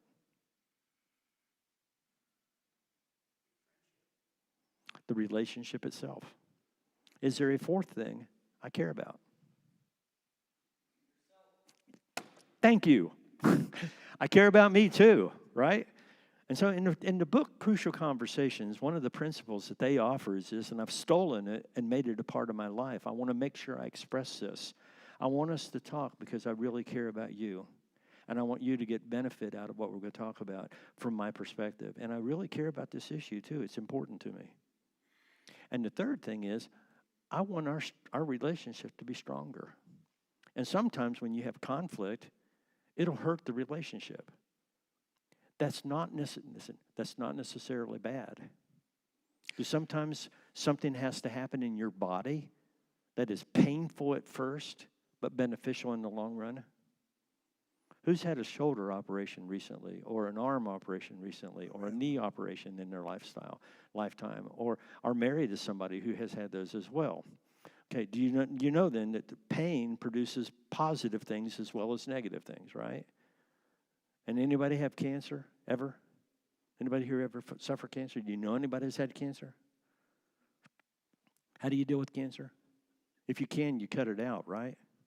Then you treat it. Is the treatment painful? Yeah. Does it have positive effects? Most often. Hopefully. What Jan did to work on the cancer in her body was a good year, almost year and a half, of some good things that she was able to do after the operation and then recovery. So painful things can produce positive, and recognizing that. So what do I really want for you? What do I really want for me in this conversation? And what do I really want for our relationship? And what I'm expressing too is the issue is important. So the thing I wanted to talk to you about, Mike, is this. Okay, that's an example of what I'd like to see in my own life more. And it's to be aware that when somebody approaches me with a conflict, whomever that may be, that the reason they're coming to me is because they care about me. Yeah, it's apathy is what we really, Now? apathy is what we oftentimes don't talk about. We talk about conflict as being bad, but, if there's apathy, if you said to the gentleman over, I really don't care enough to resolve this, oh, well, There you go. That's a horrible commentary on the relationship. And how often do we see husbands and wives say, it doesn't matter anymore, I just don't care, Don't care about them, don't care about the conflict, just don't care. When couples hate each other, they're in a better place than if they're apathetic, where they just don't care. Well, that's not there we go. The latter part of this is not the Bible. It's about the Bible. That's cool. We have a good study Bible. Thank you for loaning it to me. Revelation chapter 3. Now, some of you already know what I'm about to do. Revelation, I said 3, I meant 2. Revelation 2. You don't have to read with me. Just listen to these words and see what Dale just said with respect to Jesus and his church. This is a letter from Jesus through John to the church in Ephesus. To the angel of the church in Ephesus, write, the one who holds the 7 stars in his right hand, the one who walks among the 7 golden lampstands, says this, I know your deeds and your toil and perseverance. You cannot tolerate, you cannot endure evil men. And you put to the test those who call themselves apostles, and they're not. And you found them to be false. And you have perseverance. You've endured for my name's sake, and you've not grown weary. That sounds like a pretty good church, doesn't it? Sounds healthy? Yeah, overall, until we get to this next phrase. But I have this against you. You've left your first love. You've left your first love. Remember, therefore, from where you have fallen, and repent, change your mind, and do the deeds that you did at first. The deeds that you did at first. How do you regain the love that you've lost? Go back and do what you did when you were first attracted to each other and you committed to each other. Go back and do those things again, or things like them. Another church you may be familiar with. I wish you were hot or cold, but you aren't. You're lukewarm, and I'm going to vomit you out of my mouth. Behold, I stand at the door and knock. If anyone opens up, I'll come in and have supper with him. I'll sup with him and him with me, or her with me. Jesus on the outside of his own church, knocking on, wanting back in. Why? Because they had become apathetic. They were not in an extreme, hot or cold. He wants us extreme. He wants us radical. He doesn't want fans. He wants fanatics. Jesus has called us to a fanatical, radical discipleship. But we can become lukewarm, apathetic toward the things of the Spirit, towards the Word of God. We've lost our first love. How do you reclaim that with God? The key there is the same key in our relationships. Two things that I gather from those two churches that are bookends of the churches that Jesus wrote letters to. First, go back and do what you did at the beginning. Second, invite me in. This whole thing has been could we have a conversation about this? Can we work on this? Can we collaborate on this? How do you go about doing it? Well, communication is painful if you don't know how. And you feel inadequate. Struggle with it anyway.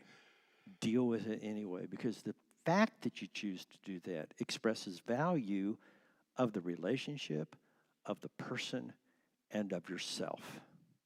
The issue may not be even the issue. It may be an underlying issue of, you don't listen to me. You don't really care. And that's expressed in, go buy your own toothpaste. Or, what does it matter? Or, whatever it is that you've done through the years that's communicated, I really don't care.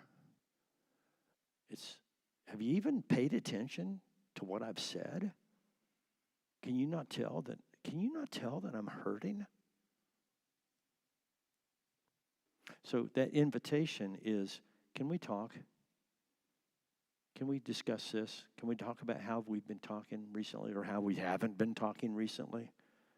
It is vital. And I think the more you do this early on in your relationship, probably the better it's going to be. It's no guarantee, but it's probably going to be better, almost like feeding your yard or your garden. What do you put in your garden to help it grow? Yeah. Farmers are not the only ones that use manure to help things grow in their garden. God does the same, and he brings bad things to happen to wake us up, to make us realize this is important. Pay attention here. This light on in your dashboard, you better pay attention or you're going to burn up your engine. So you get a flash on your dashboard of your relationship, and it's a red light. Maybe you do need to talk with somebody. Or maybe the somebody you need to talk with is the one in your family, your spouse, your child, your parent.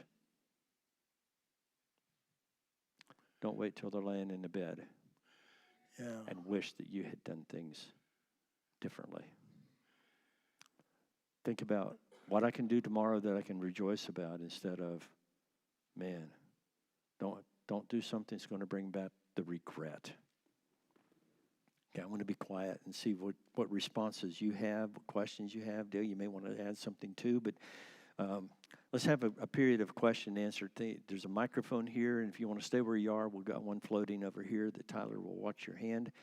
And I realize we have had quite a bit of talk from up here and nothing from there, and you may want to do that. Feel free to stand and move around a little bit if you want to, because sitting for a long time, as Dale has experienced. By the way, talk about at the beginning when I was saying about how physically I've come across some things, and I meant for you to talk about the experience that you had physically not too long ago. It's like, wow, that's not really a big problem, and it ended up being a bigger problem what you realized. And I think there's a metaphor there to be drawn from. Yeah, a whole lot from it, if I don't mind. Talking about last summer, I had presented at Rutgers University, took the train back to Newark to get on the to the airport in Newark, and I was going to go up the escalator, and I'm a person that's on the treadmill 30 minutes a day, 5 days a week. So I'm climbing the steps, and when I get to climb the escalator that's broken, I had to use like steps. I'm like, oh, like when I'd run wind sprints when I was a kid.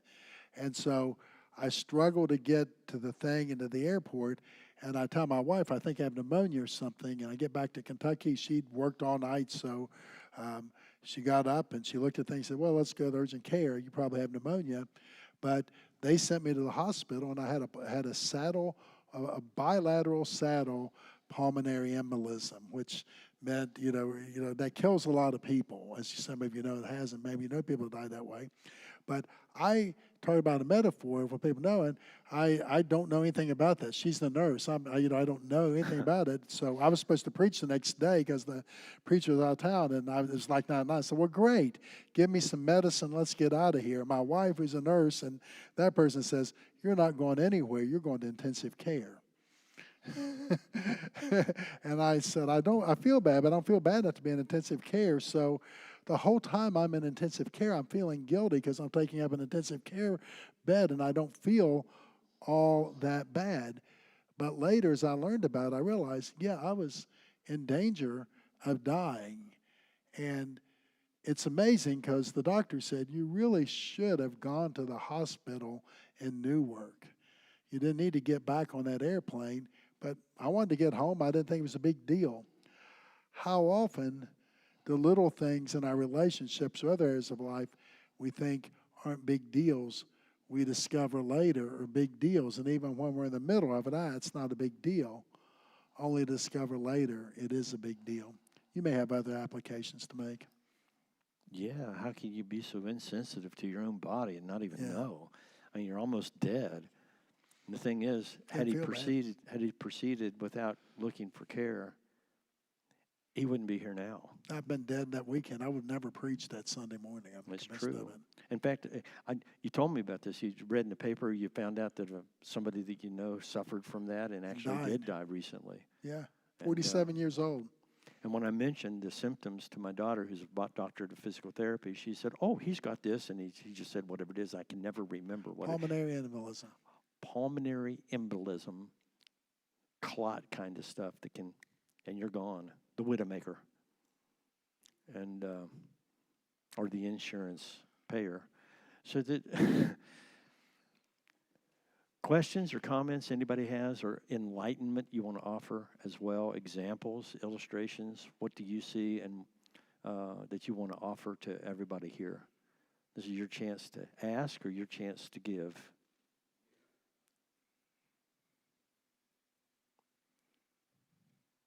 Who's first? Or there may be a question online from somebody that's been with us through the whole process or just this particular session. All this is, by the way, online. It's on free. It's online live, but it'll also be on our website. So, yeah. Oh, hold it. We have a microphone here, or here we go. We're going to have one coming to you. That way people online can hear you too, okay? So if you could do it without breaking it. Thank you, Corey. Yeah, brilliant presentation. Thank you very much. My name is Jonathan. Yes. And I have a question. Is it possible to agree to disagree? And then the other question was on compromises during conflict. I don't know, maybe the concept of being a big brother, big sister, I don't know if you know, like realizing that, oh, maybe we're going in circles, let me just withdraw. Is it advisable to get to that point where you actually have to avoid because you're seeing we're going in circles? I don't know, those two questions, yeah. Are there some things you need to avoid in order to, where you get into a conflict, and then Can I talk with there's this a first? realization, maybe, I don't know, either part of you might be wrong in your realization, but it's a realization, oh, I think the problem is not, the solution is not going to come out of Yes. this. Maybe, for example, you notice that your partner's approach to conflict is also embedded in her childhood, maybe. I don't know, maybe my childhood or her childhood, whichever way. You realize, oh, this is not the issue. Maybe there's another issue. Then you kind of like choose, okay, maybe I need to stop this. Okay. Or I don't know. I hear three things that you're saying. And one of them is maybe the issue's not that big anyway. Is this, and the question is, and some of you know the phrase, you hear it too, is this a hill I want to die on? Is this a really important issue, or is this something I can live with? And sometimes issues are not important enough to have conflict over. That's okay. But another thing is that we choose to avoid, and is that ever a right thing to do? I would argue, with whoever would argue with me about this, that yes, it is the right thing to do, temporarily. If the issue is big, you need to come back to it, but now may not be the right time. And there were times that I would say, you know, Jan would come to me with a conflict that she wanted to work on with, and she'd bring it up, and I'd say, you know, this is not a good time for me. I've got a headache. I've got a lot of pressure. I'm writing on this paper. How about if we talk about this tomorrow afternoon, 2 o'clock? And then really talk about it. And then really, and address it. But it is a temporary avoidance so that I get my emotions together, I get my thoughts together, and I can actually handle that emotionally and thoughtfully. And now I heard the term, and I'll use it, generously listening. Yeah, and in addition to that, I think sometimes, I mean, you'd have to look at the situation. Each situation's different, so Yep. we're talking in generalities here. We're always talking generalities because each situation's unique. Sometimes, but not always, I think we have to look at, is there another way to express this? Is another way, you know, that this can be said so that it can be heard? One of the things that I do with couples now that I didn't do before I started doing online therapy is to sometimes have them, if they in the chat, I say, okay, you're having this conversation because the same conversation always ends up in a fight, and I know it's really about defining the nature of the relationship as we talked about, but I know that they're going to hear each other differently if they can do the argument differently. So I say, why don't the two of you quit talking and start typing or keyboarding and say, just go into chat, and I want you to have this conversation. I'll be quiet. And I, no, just do it. And I've not done that yet. I've probably done it with about 60 times, 70 times over the last few years. Almost always something good happens out of it because they're doing the conversation differently. Let's do a dance thing again just for a second. We're not going to touch each other because I don't like that one. But I come in, you go back. I come in, you go back. It's pretty predictable. So what if I start doing this? Huh. You say, he's a nut, right? But I do something different, and she's just looking at it. But how often when our partners do something different, it's almost like me doing this, right? And I don't know what to do now except Yeah. maybe to join you in that, and now okay. Let's see you do it. I can't do it. I He can can only do it. scissor it. Yeah. So when we do, so sometimes it's really about how do we do this a bit differently? How can we have the same conversation in a different way? Because oftentimes it's predictable. This person says this person says that. This person says this person says that. Sometimes there's a predictability to it. What I have found interesting sometimes is when people say, well, tell me, I know they're right about part of it. I know they're right about part of it. But if I give in, it's just not going, I'll lose on all of it. And so I've said, just try an experiment. say, and you can practice rehearse it before you get in the argument, before it happens next time. You say, "You're right. You're absolutely right. You couldn't be righter." And then they're like, because they don't know what to do because the dance isn't the same. And it's like, "You're right that I shouldn't do this, this, this. Now can we talk about the rest of it?" The dance has changed. The conversation has changed. So sometimes just, changing up how you do it, where you do it, what you do, the format can make a difference. Well, I think something else that you said is when you get to a point, you say, can we just agree to disagree? Mm-hmm. And when you get to an argument where you find out that there's no progress that's going to be made in the very temporary or now in the very near future, we just agree to disagree. Or worse, somebody will say, and I think that's can be a negative thing. And I'll tell you why in a moment. But worse than that is, well, it's just a matter of semantics. I mean, we're really saying the same thing. Just a matter of semantics. Well, just a matter of semantics. So see, that's using words to define a particular meaning or idea. That's what we're doing, and it is a matter of semantics, but it's not just a matter of semantics, and we're not saying the same thing, and we're not agreeing to disagree. And it depends on what it is, too. Well, okay, but that's where I'm headed with that. Right, go ahead. So I think that it's important because I'm going to agree to disagree with you in just a moment. Sure. But now, what have I done when I said I agree to disagree? Let's agree to disagree. We left things undealt with.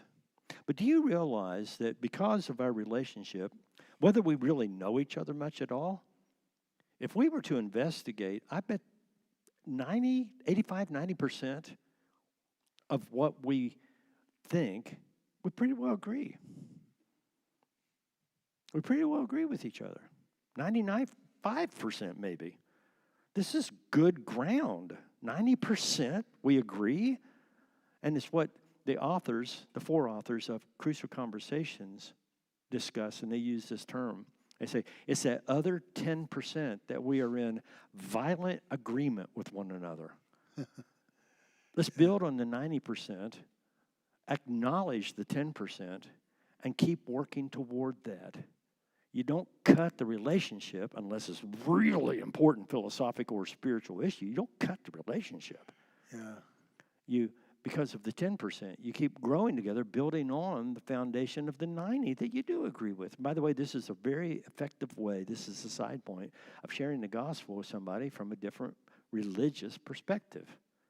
You realize most of what we have together in the Christian faith, we agree. And it's at 10%. I'm not saying discard it. I'm saying use this to get to that.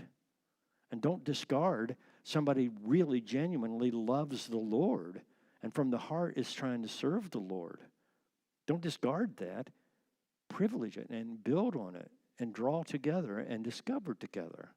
And that's an evangelistic tool we'll talk about some other time. And there are, I think we at the same time want to really evaluate what it is that we're talking about, because I've seen couples where, and the kind of stuff I was talking about is probably not stuff you were even thinking about, but, one person likes this type of art, the other person likes this type of art.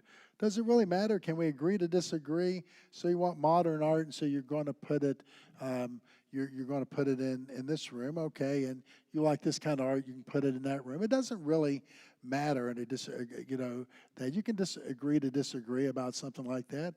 One person likes jazz music, the other person likes country.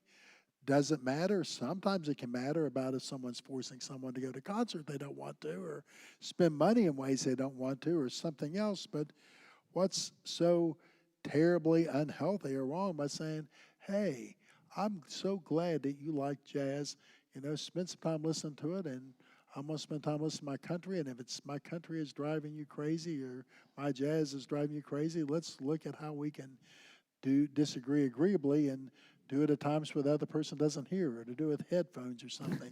There's a whole lot in life that people being different are not going to be on the same page with. It really doesn't matter when we think about how to navigate it. I mean, some things just don't matter. And I'll talk about some similar things that do matter, but people can navigate around them. I mean, I do a lot of work with sexual issues with couples, and so one partner really wants a particular thing sexually and the other person just doesn't find, it's not that they don't enjoy it, they just find it repulsive.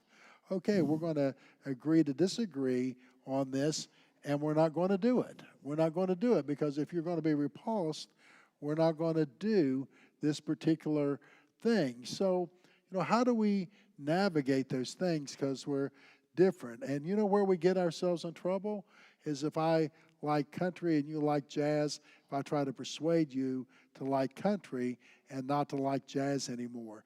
Or I like something sexually and my partner doesn't like this thing, they find it repulsive, and I try to persuade them to do this thing that I really want to do that they find repulsive. Those things can be deal killers, but sometimes we're just not on the same page, except we're going to say, okay, we're not going to do this, or okay, let's navigate these differences. Yeah. Did we address what you were asking about? And Lindsay, you had a point, and then we're going to bring the microphone up here to Bon. Sure. You got to turn that on. I just want to say with venturing of going out there, helping people out, showing love, doing what you can, but then learning from it, but then also trying to understand it if you don't know what you're talking about, and learning with dyslexia, you have to explain it to people in a way that they understand. And there's things that I don't understand, but if you put it in the right way and you talk to me as a person, like what you were saying with your daughter, how you have a tone. Yeah. Sometimes if you have a tone, you have to calm the tone down to let them know what you're trying to get out. Thank you. You're exactly right. Yeah. Can I say Good insight. Yeah. And one of the things too, I think about, you have dyslexia, if I can ask, or yeah, I think one of the things that has fascinated me through the years about people with dyslexia is the things that we don't appreciate, the creativity there, because sometimes you see things in very different ways. One of the people that has influenced me as a therapist most is a guy named Milton Erickson, who had dyslexia and he was colorblind, and he had several other things going on. He was tone deaf, colorblind, and he had dyslexia when he was reading. And somehow all of those things allowed him to see differently and to help people, through his different perspectives. So I would imagine a lot of times, I don't want to put words in your mouth, I imagine a lot of times you have a different perspective than those around you. And I think in some ways, dyslexia gives people a different way of seeing that hope other people are listening to, because it can be very, very helpful for people to listen to your perspective. And I'm not trying to put a positive spin on something that probably you wish wasn't part of your life, but I think there's a gift in that too for other people if they will just listen to your perspectives, if any of that makes sense. Yeah, too many will look at that as I suffered this handicap or I suffered this issue, and it actually can be a positive thing when viewed from a different light. And I really love what you just said, Bonnie. What I think I'm hearing. Got to hold that mic. Oh.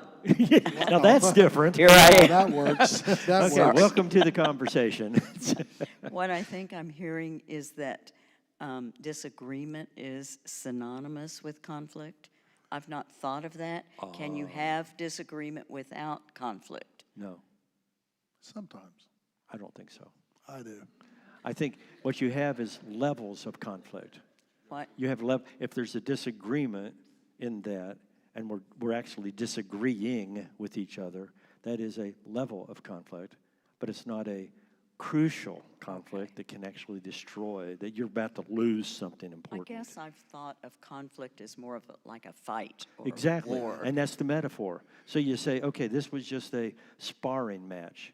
When Dale was taking karate and I was learning a little bit myself, we would spar with each other.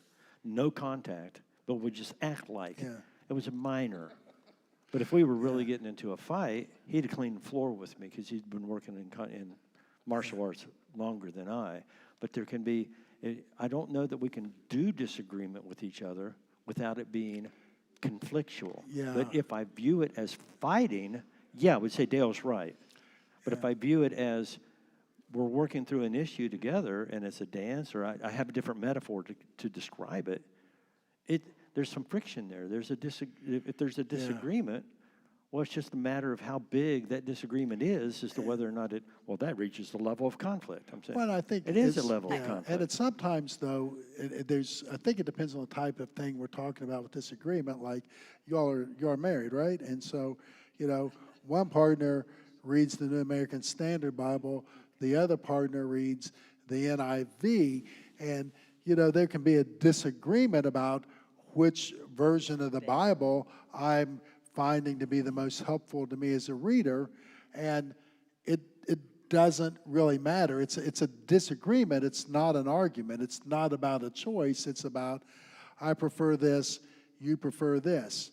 No conflict in something like that. When the conflict comes, is like, why don't you read the New American Standard? Why do you read the NIV? Or why do you have to have that NIV, that New American Standard? Why can't you read the NIV? Don't you understand that the language is simpler in there? It's clear, and you say, don't you understand that sometimes with that this does verb tenses better, so we understand things better because the way it translated verbs, or it's a little more elegant, and so it's not a big deal, but the idea is that I think contextually we're talking about disagreements where we're making choices or those kind of things that in a relationship, but a lot of times people get in trouble because they think that they have to be in agreement on something like this, and they don't. Now we're talking about the color of your living room or the color of your kitchen or your bathroom. Yeah, you all might disagree, but that kind of conflict becomes something different. But some things just are just there, and they're disagreements that you just see things differently, and it's not even something to talk about, so to speak. Dale, that's just a matter of semantics. Mm-hmm. We said the same thing. Okay, good. We'll just agree I to didn't hear it disagree that on this. way. No, I think there's something to say about that, and I'm going to come back to the ESV or the New American New Standard, American Standard and NIV. and the NIV, and you say, well, this is what I choose, and this is why. This is what I choose, and this is why. Okay, that's fine. You have preferences, but when you have a difference that you're discussing together, that is a level of conflict, and that's all I was saying. And I think he was saying pretty much the same thing. It's like, I've chosen this, you've chosen this. There's no conflict because we differ. But it's when we bring our differences to each other to convince the other that yours is and mine is, then it's a matter of differences. How deep is this and how much does it matter? Not much. Unless we're talking King James, and then that's the final authority. Okay. Yeah, Fred. Okay, so shall we call this my rebuttal? Sure, we shall. Just a couple of observations that it only took 5 or 6 decades for us to, or for me, I should say, to get a handle on. And one, for instance, is that since most of our conflicts are over matters or issues that really don't matter, rather than when she makes a comment about an observation and I don't think it's, for whatever reason, valid or important or significant, right. I just stay quiet instead of offering my conflicting point of view. Right. That's really worked well with us. We still both like and love each other. I should say love and still like each other. Yeah. And secondly, this is just a tip for guys mostly, and that is because we've had some feedback on this. I always get up in the morning before she does. When I either hear her alarm go off or wake her up for some reason, I always have a cup of coffee for her in my hand. And that has blown away some of our friends' wives. That's why I'm still married to her. Oh, must be good coffee. But I think the point is that by doing that, and it is, my motive is endearing. And the point is that I think that sets a tone for the day. It does. And I think probably heads off anything that could potentially sort of develop into something, at least. Yeah. And I would express it this way as well. A little act of kindness towards someone else goes a long way. You know, Gottman talked about 20 positives for every single negative. But if you keep on filling up those positives, you know, the more I compliment, all right, keep on working. I'm thinking just in terms of friendship now. If I say 5 things that I really appreciate about Dale, and you guys hear them, guess who else is hearing them? Does that help our relationship? Does that build a stronger feel and connection when I say complimentary things and gratitude, I'm thankful.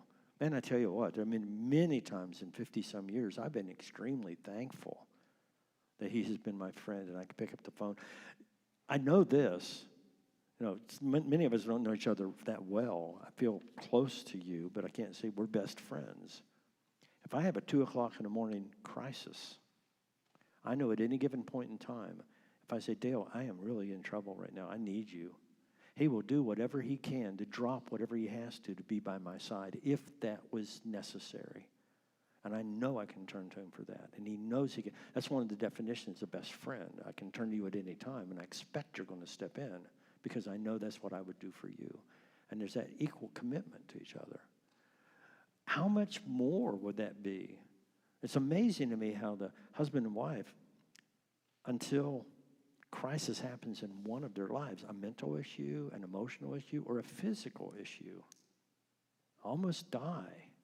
And then suddenly it's, I'll do whatever it is to help you. What happened to the previous 15 years when you just grew to take each other for granted? And whatever you put on the back burner ends up off the stove most of the time. You need to keep it on the burner and do things like the coffee in the morning. Find out, oh, I love that when you do that. Thank you so much. It is a wonderful thing. Well, that helps train you to do it the next time, because it feels good to be complimented. And it doesn't feel so good to be, you know, why don't you, whatever it is. Why is it you're coming in at, you know we're going to eat at 6. Why do you show up at 6:05 every time? This is important to me. Maria, you want to ask? I see you have the mic. I was just going to say that thinking about some past conflicts and some things that Corey and I had to work through earlier in our marriage, we would have some conflicts that would happen like late at night before bed. And I feel like sometimes we were given advice not to go to sleep angry, but sometimes tiredness or like what happened during the day and what you're carrying with you into the evening after dinner gets in the way of like having a healthy conflict. And so there were times we had to basically pause. And I think that it's also happened in parenting too. Like we have to deal with the kids. We have to get the kids to the next thing. We have to pause what's going on right now and then intentionally come back to it and schedule that time and find a way to come back to it together in a different mindset. And so I think that that's been something we've like really had to learn in our marriage. And I guess I'm just curious, like your guys' thoughts on how you work through that with couples that are really struggling with finding the time to come back to it. You found a great creative solution that I think is admirable. It's like, we can't do this now. Let's talk about this tomorrow afternoon when, blah, blah, blah. And to put that off is not to avoid it. And you're not letting the sun go down in your anger when you know we're going to deal with this. So I can relax about that. Not necessarily will, but can do that. Go ahead. It's an important issue. I mean, for you all, you're not talking about what I'm talking about. I'm not implying this was the case, but I used to see a lot of men who were court-ordered for domestic violence, and oftentimes it would lead to doing work with that man and his wife later, his female partner later. But a pattern that I found was kind of like this pursuer distance or closeness distance thing, that happens, and I don't know if this is the case for you all. It didn't sound like it was the case, but it's for a lot of people. People get in marriages, and one partner grew up in a family where it's like, if you love people, you don't talk about it when you're angry. You leave, you cool down, and come back and talk about it later. That person marries someone that says, man, you don't let the sun go down on your anger. You got to talk it out now. You don't go to bed until it's resolved. That's, and I would see that oftentimes in the domestic violence cases I see, because I want to know, particularly when it's repeated domestic violence, when did it happen? And almost always there's a pattern, though, and it can go either way. The one who wanted to talk about it tomorrow said, I'm leaving, and the other one pulls them and says, you're not leaving now. So that one turns around and hits them or pushes them, and they fall down. And so the police is called as domestic violence. Or conversely, the person, that person's pushing away, but the other person, says, come on, you're not leaving. They get in front of the door. You're going to stay. And the person says, I just want to leave. And so that person, does domestic violence. So that really taught me to look at across the spectrum, not just in those things, but in all relationships, all conflict, in terms of how you negotiate when you have the fight. Most of us are married to somebody who's different than us. One of us wants to talk about it now. One of us wants to talk about it later. So it's usually, I think, and I usually don't do this with anything else, it's about the only thing I do this with in couples work, say, why don't we experiment? Let's have a play fight that you're going to have. Let's orchestrate it and decide we're going to do it, and you're going to practice. So you have the play fight, and the one wants to leave, say, I'm going to leave, and we're going to come and I'll talk to you about it at 4 p.m. And then come back at 4 p.m. and talk about the play fight.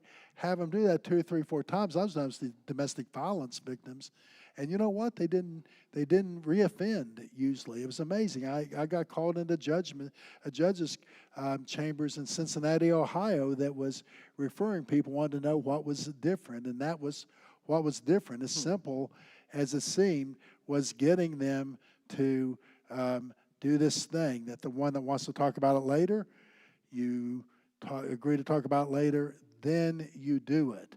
Because the person that wants to talk about it now, you know what they're concerned about is that their partner's just weaseling out. They'll never talk about it. They're hoping we'll forget about it. And so if the person that wants that wants some time away to cool down, sets a time and literally comes back, and that happens over and over again, there's trust. And sorry, I'm not implying there's any domestic violence, or I don't think that, but it worked. If it works for people who are hitting each other, hospitalizing each other in some cases, it works for you all too. Great. Yeah. Yeah, I was going to say, self-confession, never hit my wife. Yeah. But I can't say that I was just, once we were talking about this, and I use it in physical terms, although it's not a physical thing per se, but when I get pushed, I push back, which is what we learned, was that she would poke me with a stick, and then I would blow up. Yeah. And then she didn't like that I blew up at her, and so she'd get at me, which, I got pushed again, so I would blow up even more. And it would get to a point where there was almost in myself a fear of, how do I break the cycle? And as we're good at fighting. So as I learned, I have quite a high tolerance. I've never reached the point of violence, but I can see it, though, how people would get there. Because if you just feel like you just have to keep retaliating and you can't break away to calm down, if you don't have such a high threshold for putting up with it, I get how people get there. And I would say that's very important to notice that and to find your breaking point and make sure that you do whatever you have to do to avoid a breaking point, because everyone's got it. It's just, what does it take to get there? And even to visualize that maybe my breaking point was here, but now it's here, and you keep moving that, because it's a principle of there's no growth in the comfort zone. And so I become more comfortable when I step out of the comfort zone. And then the comfort zone has expanded. Now I'm more comfortable here than I used to be. And I used to be scared to talk in a group. Now I can talk in 3 groups. Now I can talk to 1,000. Now I can talk to 10. You just keep stepping out of the comfort zone. You move that. But if you never see that ahead of time, it's not going to change. And I think you pointed out something that's important. I knew where my breaking point was, and I knew if I got there, so I don't want to go there. I can take 2 steps back. But as you keep practicing that, as Dale said, we're going to practice this and then come back and talk about it. The principle of doing it and then talking about it, that's what Fred did with us with the listening and the tile giving back and forth. It was effective because we practiced it with him, and then we went home and we practiced it together, and we talked about it, and we came back and reported back. There was an accountability with that as well. So that's helpful, is all I'm saying. And there's a principle in what you just did that I think is extremely valuable. So thanks for sharing that, both of you. That's important. Anyone else? Question, comment? Getting closer to dinner. And dinner is, by the way, cooked by Derek, and I think it's going to be one. And some sides are provided by several others, and whatever's left over is going to go tomorrow for lunch right after church. That conveniently many people call snack time, and I'm glad you do, because I'm going to call it dinner time, lunchtime, and I'm going to eat a lot, not just a snack. Oh, well, that's okay. That's even better then. Carrie did most of the work, I hear. So, any other questions or comments you want to make? I know we're getting. We said we're going to go to 5, but we don't have to. Okay, I keep asking this because I want some input immediately. Has this at all been beneficial to anyone? And if for no other reason, you've got some ideas to be able to help somebody else who you know is in a situation. But has it been helpful at all? You get a yes or a no, or you're still yawning big? What have you? Would you mind writing down? You don't have to give it to us, but would you mind writing down a couple of things that you think I really benefited from this because of this time to get? This is the more important part of what we're doing, because of our discussion. Because of what Dale presented, because of what I presented, what we've all talked about together, I'm going to do what? What are you going to do differently because of your investment of, up to now, 4 hours in giving with each? And you've talked about this after, I hope, during lunch, but you've put in time, you've invested yourself and life into this. What difference does it make? What will you do that you didn't do? Or what will you pick back up again that you used to do? Or what will you do? Wow, that's an idea. How are we going to work that? And you come up with a creative solution or an idea together.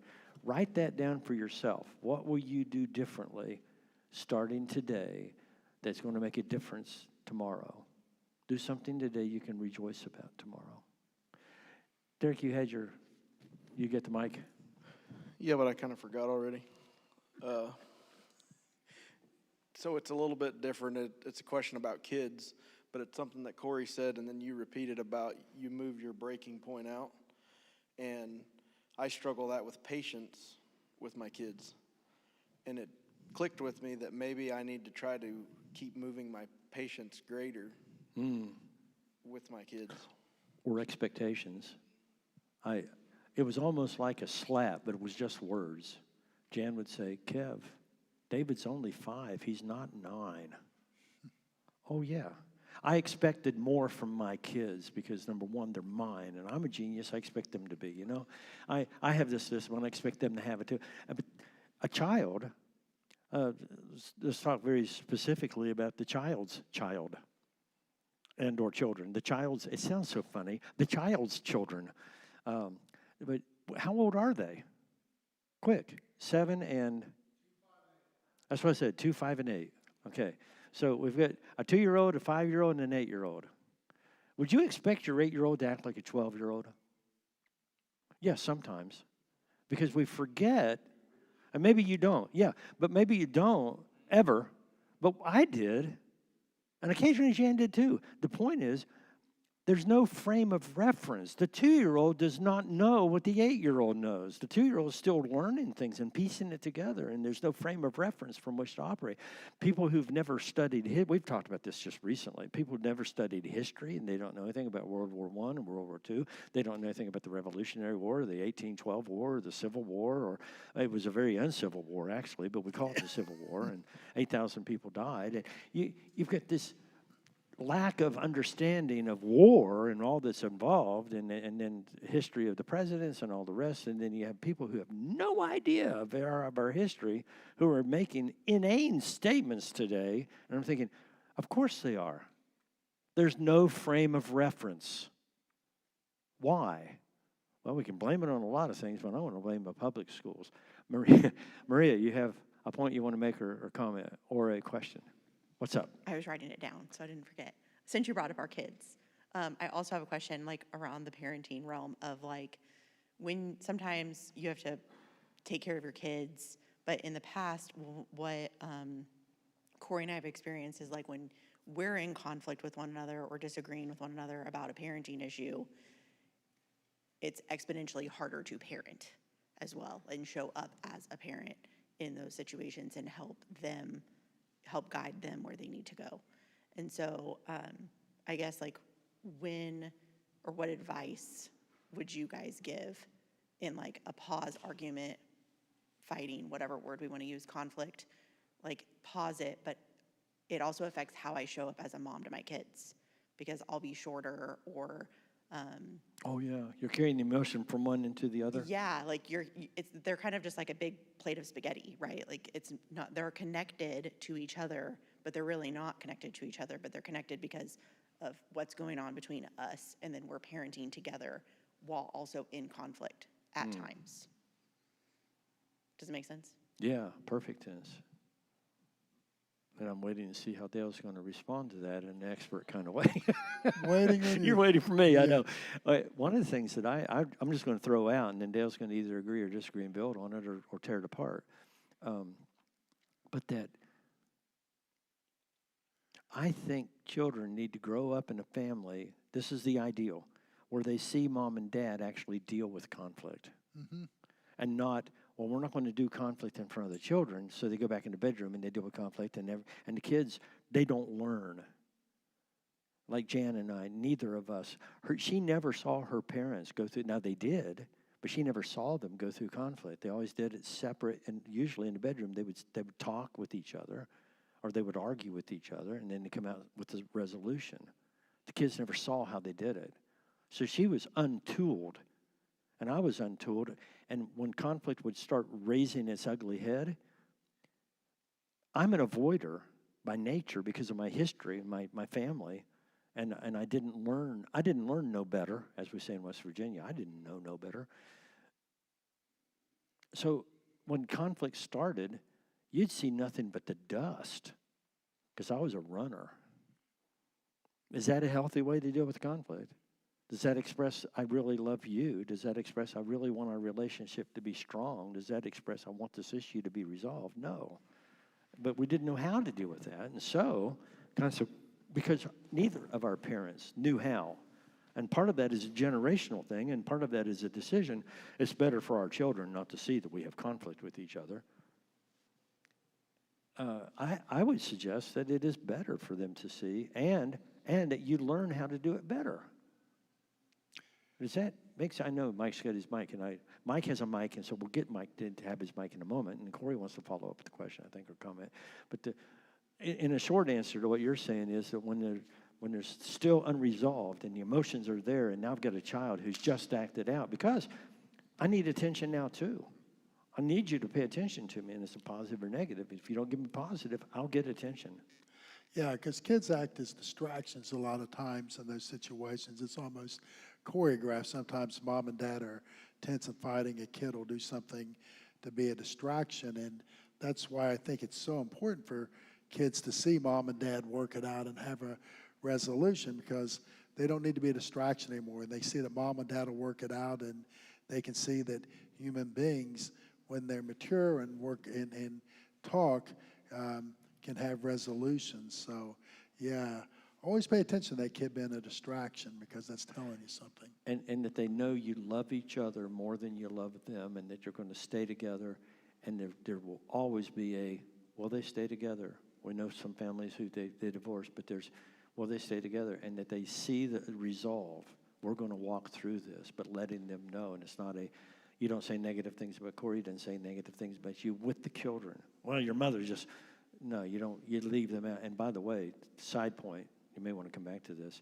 We decided that if the kids were disrespectful to me and Jan was there, I did not deal with that. She did. Hey, you will respect your dad.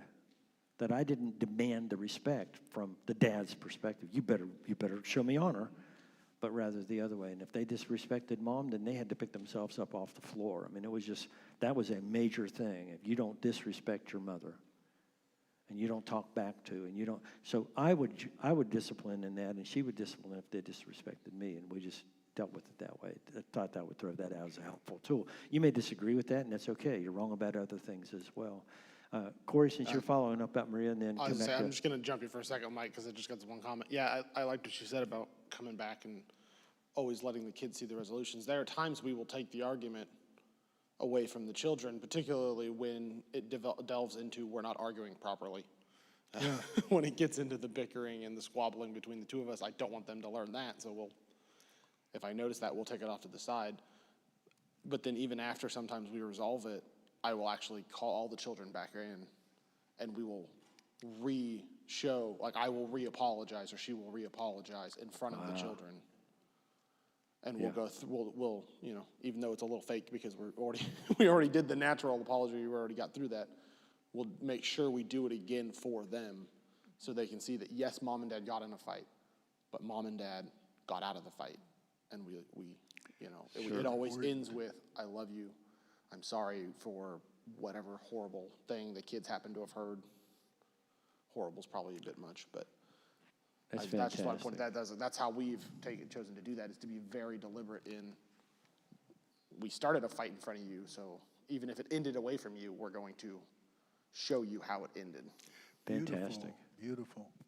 And whenever you do that and you apologize to the child, especially if you did something with the child and you were wrong, I think it's critical that you say, man, I am so sorry. Please forgive me. And teach them how to forgive by you being the one to apologize. And I think parents need to apologize to their kids. Sometimes it's late. I am so sorry that when you were a child, this is how I treated. I really apologize for that. And clearing that, because it can cause some internal traumatic trouble in a child who grew up in an abusive home, or a verbally or emotionally abusive home. Yeah, there's those relational dyads in Scripture that I think we don't look at. I think it's terrible. So I hope this isn't stepping on a Bible class teacher's feet here. But, kids almost always learn early in Bible classes the memory verse, children, obey your parents in the Lord. And I told my children, I told my wife rather, that when that was going to happen, they were going to learn 2 verses. And they did, each time it happened. Children, obey your parents in the Lord. Fathers, do not what? Exasperate your children to wrath. And I wanted to make sure that they learned both of those, because I have a responsibility not to exasperate them. They have a responsibility to obey. And when those 2 things work together really, really well, then if I'm paying attention to not exasperating them and they're obeying. We're talking about respecting. I think a lot of times that's where kids and parents get into conflict, is that they oftentimes have different ideas of what respect looks like. And I find that if we change the language to obey from respect, then those things become clear, because my kids may not respect my decisions, but I have no idea if they do or not, and you all may think I'm a terrible parent, because my deal was they're going to obey, and if they respect me, they respect me. If they don't respect me, well, I can't make anybody respect me. And you think about things you've seen go bad in the workplace or in relationships of different types. When I try to make somebody respect me, the opposite happens, because I can't make you respect me, but I can, insist on obedience from a kid, and when the kid obeys, then usually, if I'm not exasperating them, respect follows. But I have no idea. I mean, truthfully, I don't have any idea if my kids respected me or not. To me, it wasn't a relevant question. The relevant question for me was, did they obey me?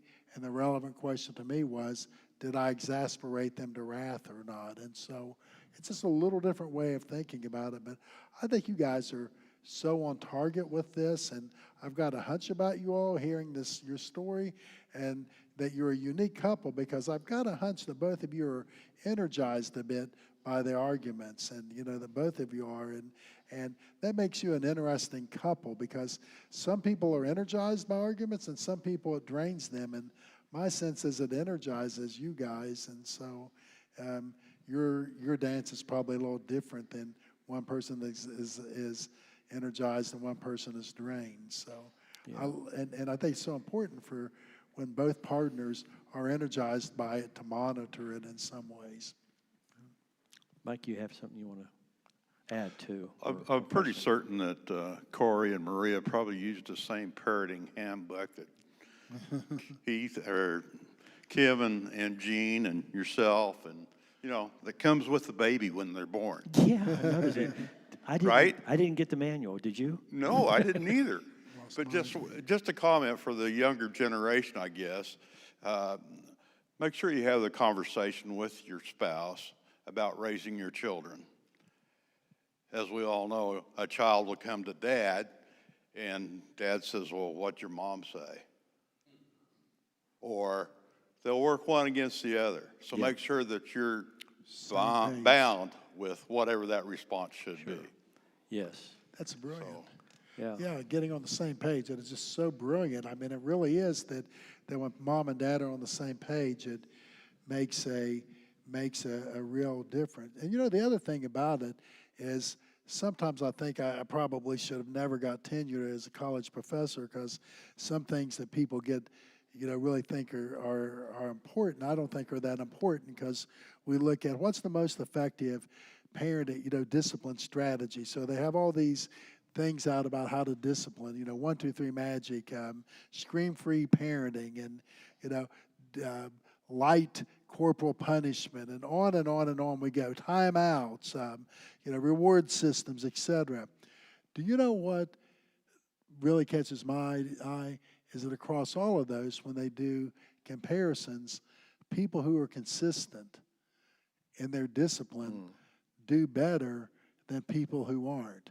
So if I'm doing screen-free parenting consistently, and you're doing 1, 2, 3 magic consistently, and somebody else is giving rewards consistently, and someone else is giving light, L-I-G-H-T, light, very light corporal punishment consistently, and someone else is giving timeouts, as long as it's consistent, it's probably all going to turn out about the same, which is going to be pretty good.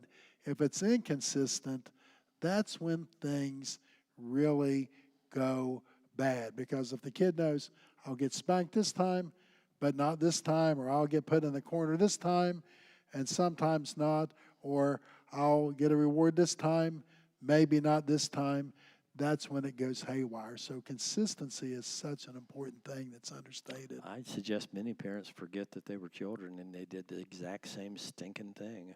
Yeah. I pushed the boundaries, especially when my grandparents or my mom or my aunt would say, don't you ever let me catch you doing that again. So I worked out creative ways that they would not catch me lighting matches again, or doing whatever it was that I did, that I got in trouble throwing rocks in the church parking lot again. They just wouldn't catch me, but I didn't stop doing it because I pressed. Listen, we're all broken people in a broken world, and we are born with this bent towards sin.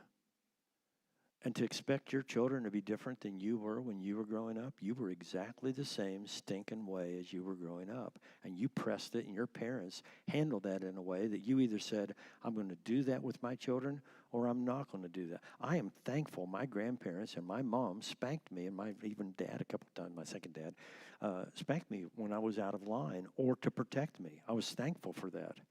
I even had a couple teachers involve corporal punishment. They wanted to do capital punishment. But I had a few teachers do that, and one in particular, I mean, it was a crack heard around the school. And she spanked two other guys, and she turned to me and she said, Skidmore, bend over. You've been needing this a long time. And yeah, and she was right. I pushed the boundary, and I made everything funny, and I was a class clown. And I know you find that hard to believe, but it's still true. The thing I'm emphasizing is this: you need to be patient with your children, even if your parents were not. And you recognize your own kids are human beings in process. And even though the scripture says, I'm going to finish out the verse of children, obey your parents, honor your mother and father in the Lord. That comes from the child as well as obedience. Now, you can get the child to be obedient up to a point. Got a hand here to be, yeah, Mike. If you'd give the mic back to Colleen, she'll be able to talk in a moment. But recognize broken kids. Your children are born in a broken world, and they are broken. To say, well, they're only human. No, they were created human. They are fallen human. You're born fallen. You're not born guilty of your parents' sin, but you are born with the consequence of Adam and Eve's sin. And the consequence is death is in the world, as has pain, as has a bent towards sin. We have a sin nature. Guilty for what Adam and Eve did? No. Mom and Dad did it, but we're not guilty. Consequence? Yeah, I'm going to die. By the way, if you didn't get the report, so are you. We're all terminal. And your children are. And it is your job to mentor and grow these broken kids to be functioning in a broken world and to grow to loving and knowing Jesus in a way that you do. So the honor comes out of the child learning. My choice is to respect and honor my dad. Does he act always in an honorable way? No. Is he a perfect dad? No, the only thing he's perfect at being is imperfect. And he does that really well. My dads were imperfect. The one I have now is imperfect. And the one I've been, imperfect. The ones my kids are with their own children, with my great and beautiful and smart grandchildren, imperfect. Imperfect parents raising imperfect children. What do you expect? Give each other a break. End of sermon. Let's all stand together and sing. Yeah, Colleen. I have a couple of things. First, do you remember the actual spankings? Yes. You know you got them. I remember some of them very specifically. I got spankings, but I do not remember the actual spanking. I remember Okay. what I got spanked for, but the other I did not. The other thing is, I know people think Crystal's perfect, but when she turned 16, she left town in her brother's car. She got caught because it came over the police scanner in our vehicle, and she got in a lot of trouble. But Mike said, you're grounded for a month. And I thought, this is the first time the kid's ever got in trouble. Well, she did things that probably didn't know about, but this she got caught at. No question. And if I had said no in front of her, arguing with him or saying no, that's too much. Yes. I waited until she was gone, and I said, this is the first time. What about a week? And he told her that a week is sufficient. And we would have had a huge fight. If Yeah. I had said that, we would have a true conflict. And and another thing is, it's almost turning into parenting class. The lady who helped me get through trying to get my husband converted, I took to heart, older women teach the younger women. And she did that. And one of the first things she said was, teach your children no. If you don't teach your children no, when they hear it from someone else, then what do? They don't know the word no. Yeah. And my kids heard no a lot, and if you do it again, you're going to get a spanking. Okay. Now, we didn't beat them or anything, but they took it to heart. So when we would say again, you do it again, they knew. So they didn't do it again. Or if they did, they got the spanking, right? Because you drew the line in the Yes, sand. but the biggest thing was saying no and trying to be fair with it. And I think explaining to them when you're going to discipline, this is why I love you and I have to do this. I really don't want to, but this is why I'm going to do this. And if it's a spanking, or if it's a timeout, or if it's a light punishment, or if it's the ABC or the scream or whatever the method is, this the reason I'm doing this. And then after the punishment, there's a hug. I love you so much. I don't want to see this again. And the reason I did that is because I do love you. And that at least is a methodology that we chose to do. You can use it or throw it out, but those of you with young children, I think you'll find it helpful if they know that what you're doing to bring them in alignment with your will is because you love them. And you emphasize and you explain a bit with them. And you don't do it while you're still angry. Yes. Angry punishments turn out to be bad punishments consistently. So, I think it's important to be the adult in the situation and find ways to regulate yourself, control yourself before you do something. Or to don't other make the people. one parent the bad parent. Wait till your father gets home, and then he's going to deal with you. It's like, okay, Mom, I want to deal with, but not Dad. And so you don't push the bad things. You discipline at the time. But I think something that Jan helped me with was we don't put out those kind of punishments without talking with each other. Because if I immediately said, then you came back and said, how about this? You talked about it together. There was something about an alignment with that. And you say early, like you guys said, here's how we're going to handle this. If we get out of control, we're going to set aside a time to come back at it. You plan ahead, you pray ahead, you discipline ahead. Tell you what, something you said, Colleen, was a valuable point. If you don't discipline your children, the world will. And it will not be pleasant for the child or for you. And they won't understand the discipline. Well, if they're old enough, they will. Yeah, And they'll have to deal that's with it true. on a different level and possibly behind bars. I have to Go ahead, I'm sorry. also add that we didn't spank them every time they got in trouble. They had some Oh, yeah. timeouts and things too. But our children also saw the conflicts between Mike and I. There wasn't any way to hide that. Yeah. And I think through that, they learned that you have the conflicts, but you get through it. Good. You don't divorce because you have the conflicts. And they had a lot of friends that were divorced. So I think they learned a valuable lesson in even just that. Sure. And we had some the idea of conflict. grace. This was the original, but we're going to cut that back, and you're going to and forgiveness. And sometimes it was okay, now we're not going to do that, but it was grace given. And they learned to understand what forgiveness and grace looks like, and that sometimes God has removed consequence. God, I'm sorry, I interrupted you. I think I'm done. Okay, Lex. Okay. When you were talking about like the and either? No, and. Both and. What is it? Both and. Both and. That's it. Yes. Yes. Thank you.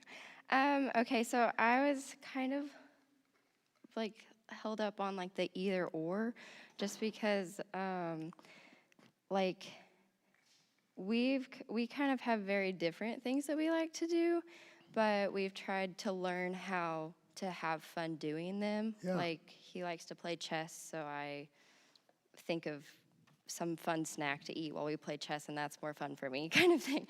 Or going on a walk, and I Does like he to. always beat you? Yes, he does. Okay. He's very good. Good, that's why he plays. Oh, no, he doesn't, okay. Okay, well then I'm just not very good. Anyways, and then I like to go on a walk, and he will walk with me and we'll talk, even though that's not what he loves. But I guess, is that still like a lose? So, when it's like the win-lose? That's a both and. Okay. And it's a sacrifice, and that's what love does for the other. And so sometimes in an either-or situation, when one says, this is important to you, and I'm willing to give on that. That's a sacrifice that's expressed as a sacrifice because I love you. I'll do this with you, and even learn and find something you can do together that's different than, and maybe you both pick up dancing or golf but what Jan and I did a lot was Scrabble or Boggle, and it was very competitive. But we always ended whoever won the game. No, wait. Whoever lost the game had to provide the other a full body massage. Yeah, I love That way it. nobody loses. So I think what you said, though, was a perfect example of a both and, because you do the chess, he does the walking, not at the same time, but it is, because it would be an either or if you gave up walking and just did chess, or he gave up chess and you did walking. The both and doesn't always happen at the same time. It happens sometimes different times, but it definitely is a both and, because you're both getting what you want at different times. So I think, we oftentimes don't think about the both and broadly enough, and the either orders that are bad. It's either or. If you get to do this, you don't, and you both get to do it just at different times. That's powerful. Okay, we're going to wrap it up. It's 4:41. And does anybody have a final or question you want? You're just burning to ask, or make a comment you're burning to make? You do have. I don't know if it's burning, but I guess something I've been thinking of since you touched on it yesterday with kind of love languages and understanding the other person. I think we touched on it a little bit then in the morning session with kind of the love one another, bear each other's burdens, encourage one another. I think for Addie and I, or maybe I should just speak for myself, one of the things that has helped me most is understanding the other person. So I think as Christians, we often hear about the golden rule, which is treat each other how you want to be treated. And I think that the biggest times of frustrations we've had with each other, it turned out that we were both treating the other one how we wanted to be treated. But instead of looking at like the platinum rule, which is treat someone else how they want to be treated. And so even though we were actually trying to be helpful and trying to be a good spouse to the other, we were doing it as we wanted it done unto us instead of how they wanted it. And I think in the last several years, maybe it's just after kids or honeymoon phase, whatever, you start to learn those things and do a better job of being intentional about doing those things for other people.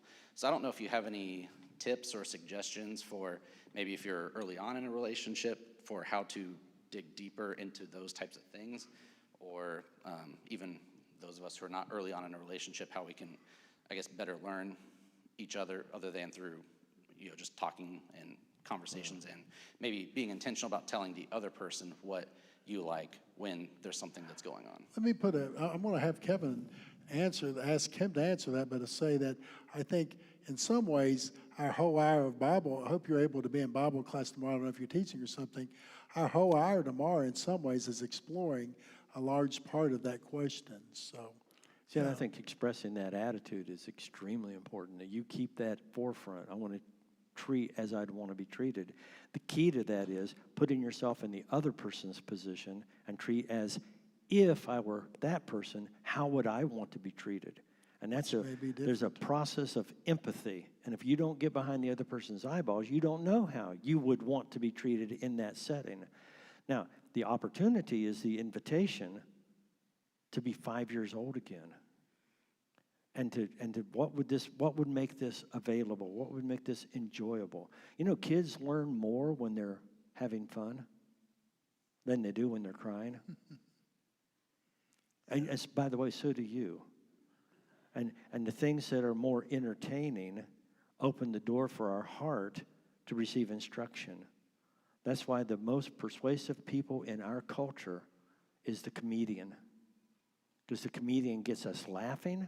And the more we laugh, the more open our hearts are to see ourselves in a mirror, and that's what we end up laughing at often.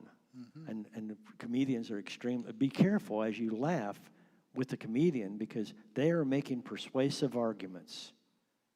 And you need to be aware, and so are movies, and so are books, that you're reading and you're consumed with this particular movie or book. There's an argument being formed here, and just be critically thinking. But the invitation is come into that child's world, and you've got a great a 5-year-old who just loves to have fun, but sometimes discipline is not fun. Discipline is not always chastisement.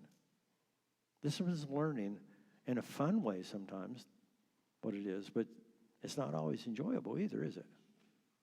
So there's that balance I think you have. But your attitude towards Addie, whenever you say, man, I want to treat her. I want to treat her like Jesus treats me. I want to treat her as if when you've done it to the least of these brothers, you've done it to me. I want to treat Jonathan, is that the name? Jonathan, right? I want to treat Jonathan as if he's Jesus himself. What am I willing to do for him now if I have that attitude? Yeah. And so I'm going to go out of my way to do things that are going to be helpful to you. And by the way, this idea jumped in my head whenever you were talking, Tyler, and it happens often when you talk and when you teach, when you preach. The ideas that jump in my mind, I think, wow, I really need to hear that. How many of you, first of all, are listening to me right now? Okay, thank you. I wasn't getting the nonverbal, so I was wondering, how many of you are listening right now?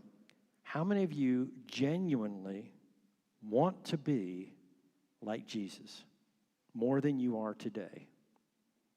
Dale's the only one in the room that doesn't. Okay, so raise your hand. How many of you will not raise your hand no matter what I ask? Let me see.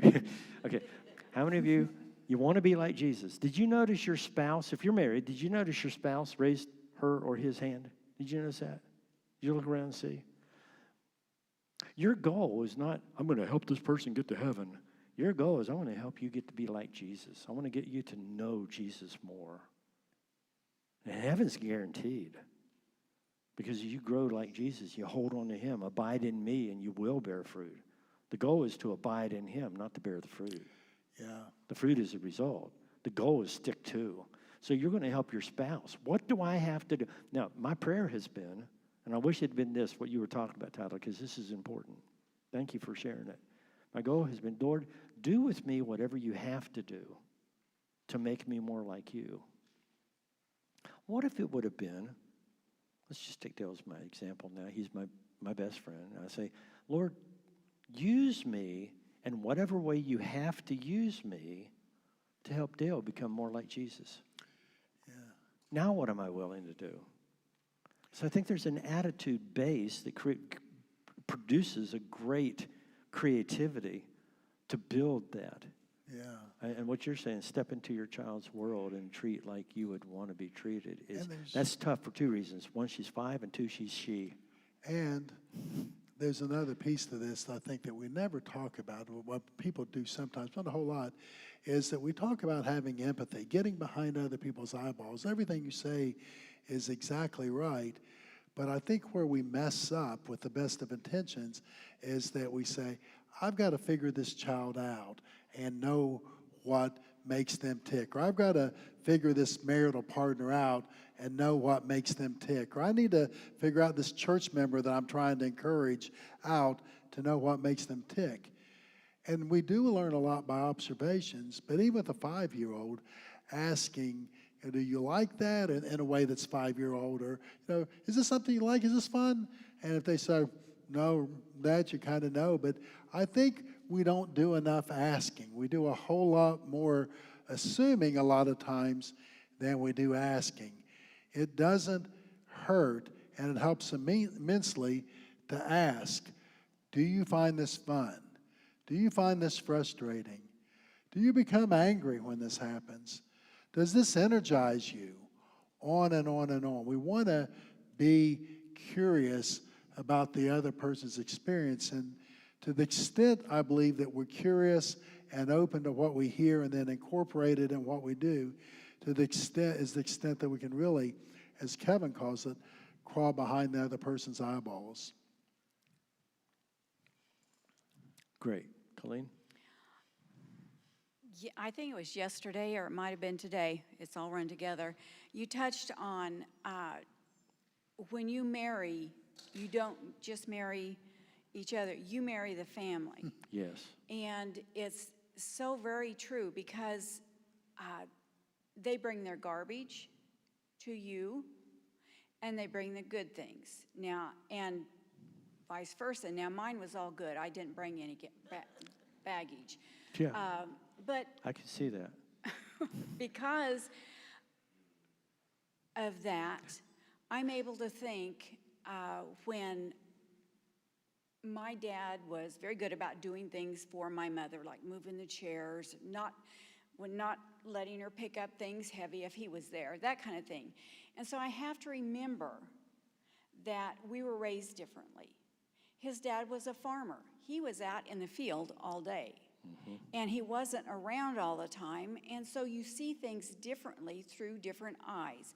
And so I try to remember that, and hopefully he tries to remember that my mother was crazy. No, she wasn't. She was a great mother.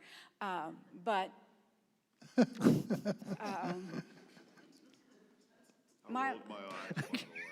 my mom always said that our family was the little nut house on the prairie, but we had fun. We were a great family. But Yeah. anyway, it's just so true that you have to remember that. And if you can't deal with the family, then you need to really look at things. That is true. And you need to take that in consideration. Yeah, keep going. Well, just one other thing, and it's about the comedy. Yeah. If you want to watch good, clean comedy that lets you laugh at yourself, Yeah. it's Nate Bargatze. The what now? Nate Bargatze. He's clean. He uses there's no foul language at all. Write that down, everybody. He's worth watching. Listen, when Jan and I were engaged, and I took her back to West Virginia from New Mexico to meet my family, and my dad and mom had already divorced for several years, and Dad came over to the house to stay the night. He slept on the couch, and we were going to celebrate Christmas the next morning. And as we were going to bed, and she was going to her room, and I was going to my room, but we prayed together, and she was in tears because my dad had come to our house and was drunk. And she said, "I've never seen anybody drunk before, and I didn't realize this is something that you've experienced before." And it also raised the question, what am I getting into as I marry this man, and this is his family, and we both understood I got the better end of that deal. She married a family with a lot of baggage. It's not that her mom and dad didn't have a lot of baggage. They did, but it was more positive baggage than negative baggage. And it was raised in a more consistent and secure family. I was raised in a very insecure family. So here's a kid that grew up very insecure and demanding a lot of attention. How did I get attention? A lot of it was by bringing laughter. And if I could get you to laugh or at least smile, I felt accepted. And the insecure person is either driven to be, in my opinion, to be extremely, depending on the level of insecurity, extremely outgoing or extremely introverted. In my case, it was extremely outgoing. But you talk about marrying a family and getting better end or not better end, and I'm just telling you that was something to consider. You guys who are younger, look at the family and recognize there's some issues that you may have to deal with as you develop your own relationship with that person, and determine, is this really going to be something I want to invest my life in? And that's a serious thought. Would you agree? Okay, so Mike, you want to say close to the last word? Is that why you have the mic, or Just Mike quickly. Mike with the mic. Mike with the mic. Colleen does remind me of my family every once in a while in our discussions. She often says, "You sound like your dad." Ooh. Wow. Well, sometimes. Yeah. Sometimes I take that proudly. Compliment, sure. Sometimes I'm a little embarrassed. Okay. So it goes both ways. Sure. Okay, nothing there. Yeah, sometimes that could be a great compliment, huh? Yeah. I told my grandfather, I said, "Boy, I sure did get a lot of spankings when I was growing up." He said, "Yeah, you deserved every one of them, and you only got half of what you deserved." True of all of us. Assuming by our silence at this point, we're done and we're close to 5, and I hope it's been beneficial. How about we pray and then we go eat? I think they're ready for us. So are we ready for us? Okay, it looks like it. Okay, let's pray. Lord, you've given us a day together, and we've still got a little bit of time to work on some stuff that we think is important, and especially the moving toward greater intimacy and then expressing that within the sexual realm. I pray that you'll give wisdom in that session. But right now, as we're about to eat together, we're thankful for the food. And we're thankful for the folks who prepared it, particularly Carrie. And we're thankful, Lord, that you have given us more than we need. Thank you for always being with us. We praise you because you are love and you are power and you are holy. And that because you have made us like yourself, you've recreated us, you've forgiven us, and you've given us hope, confidence as we walk with you. Thank you for all these things, Jesus, because you are our King. It's in your name we pray. Amen.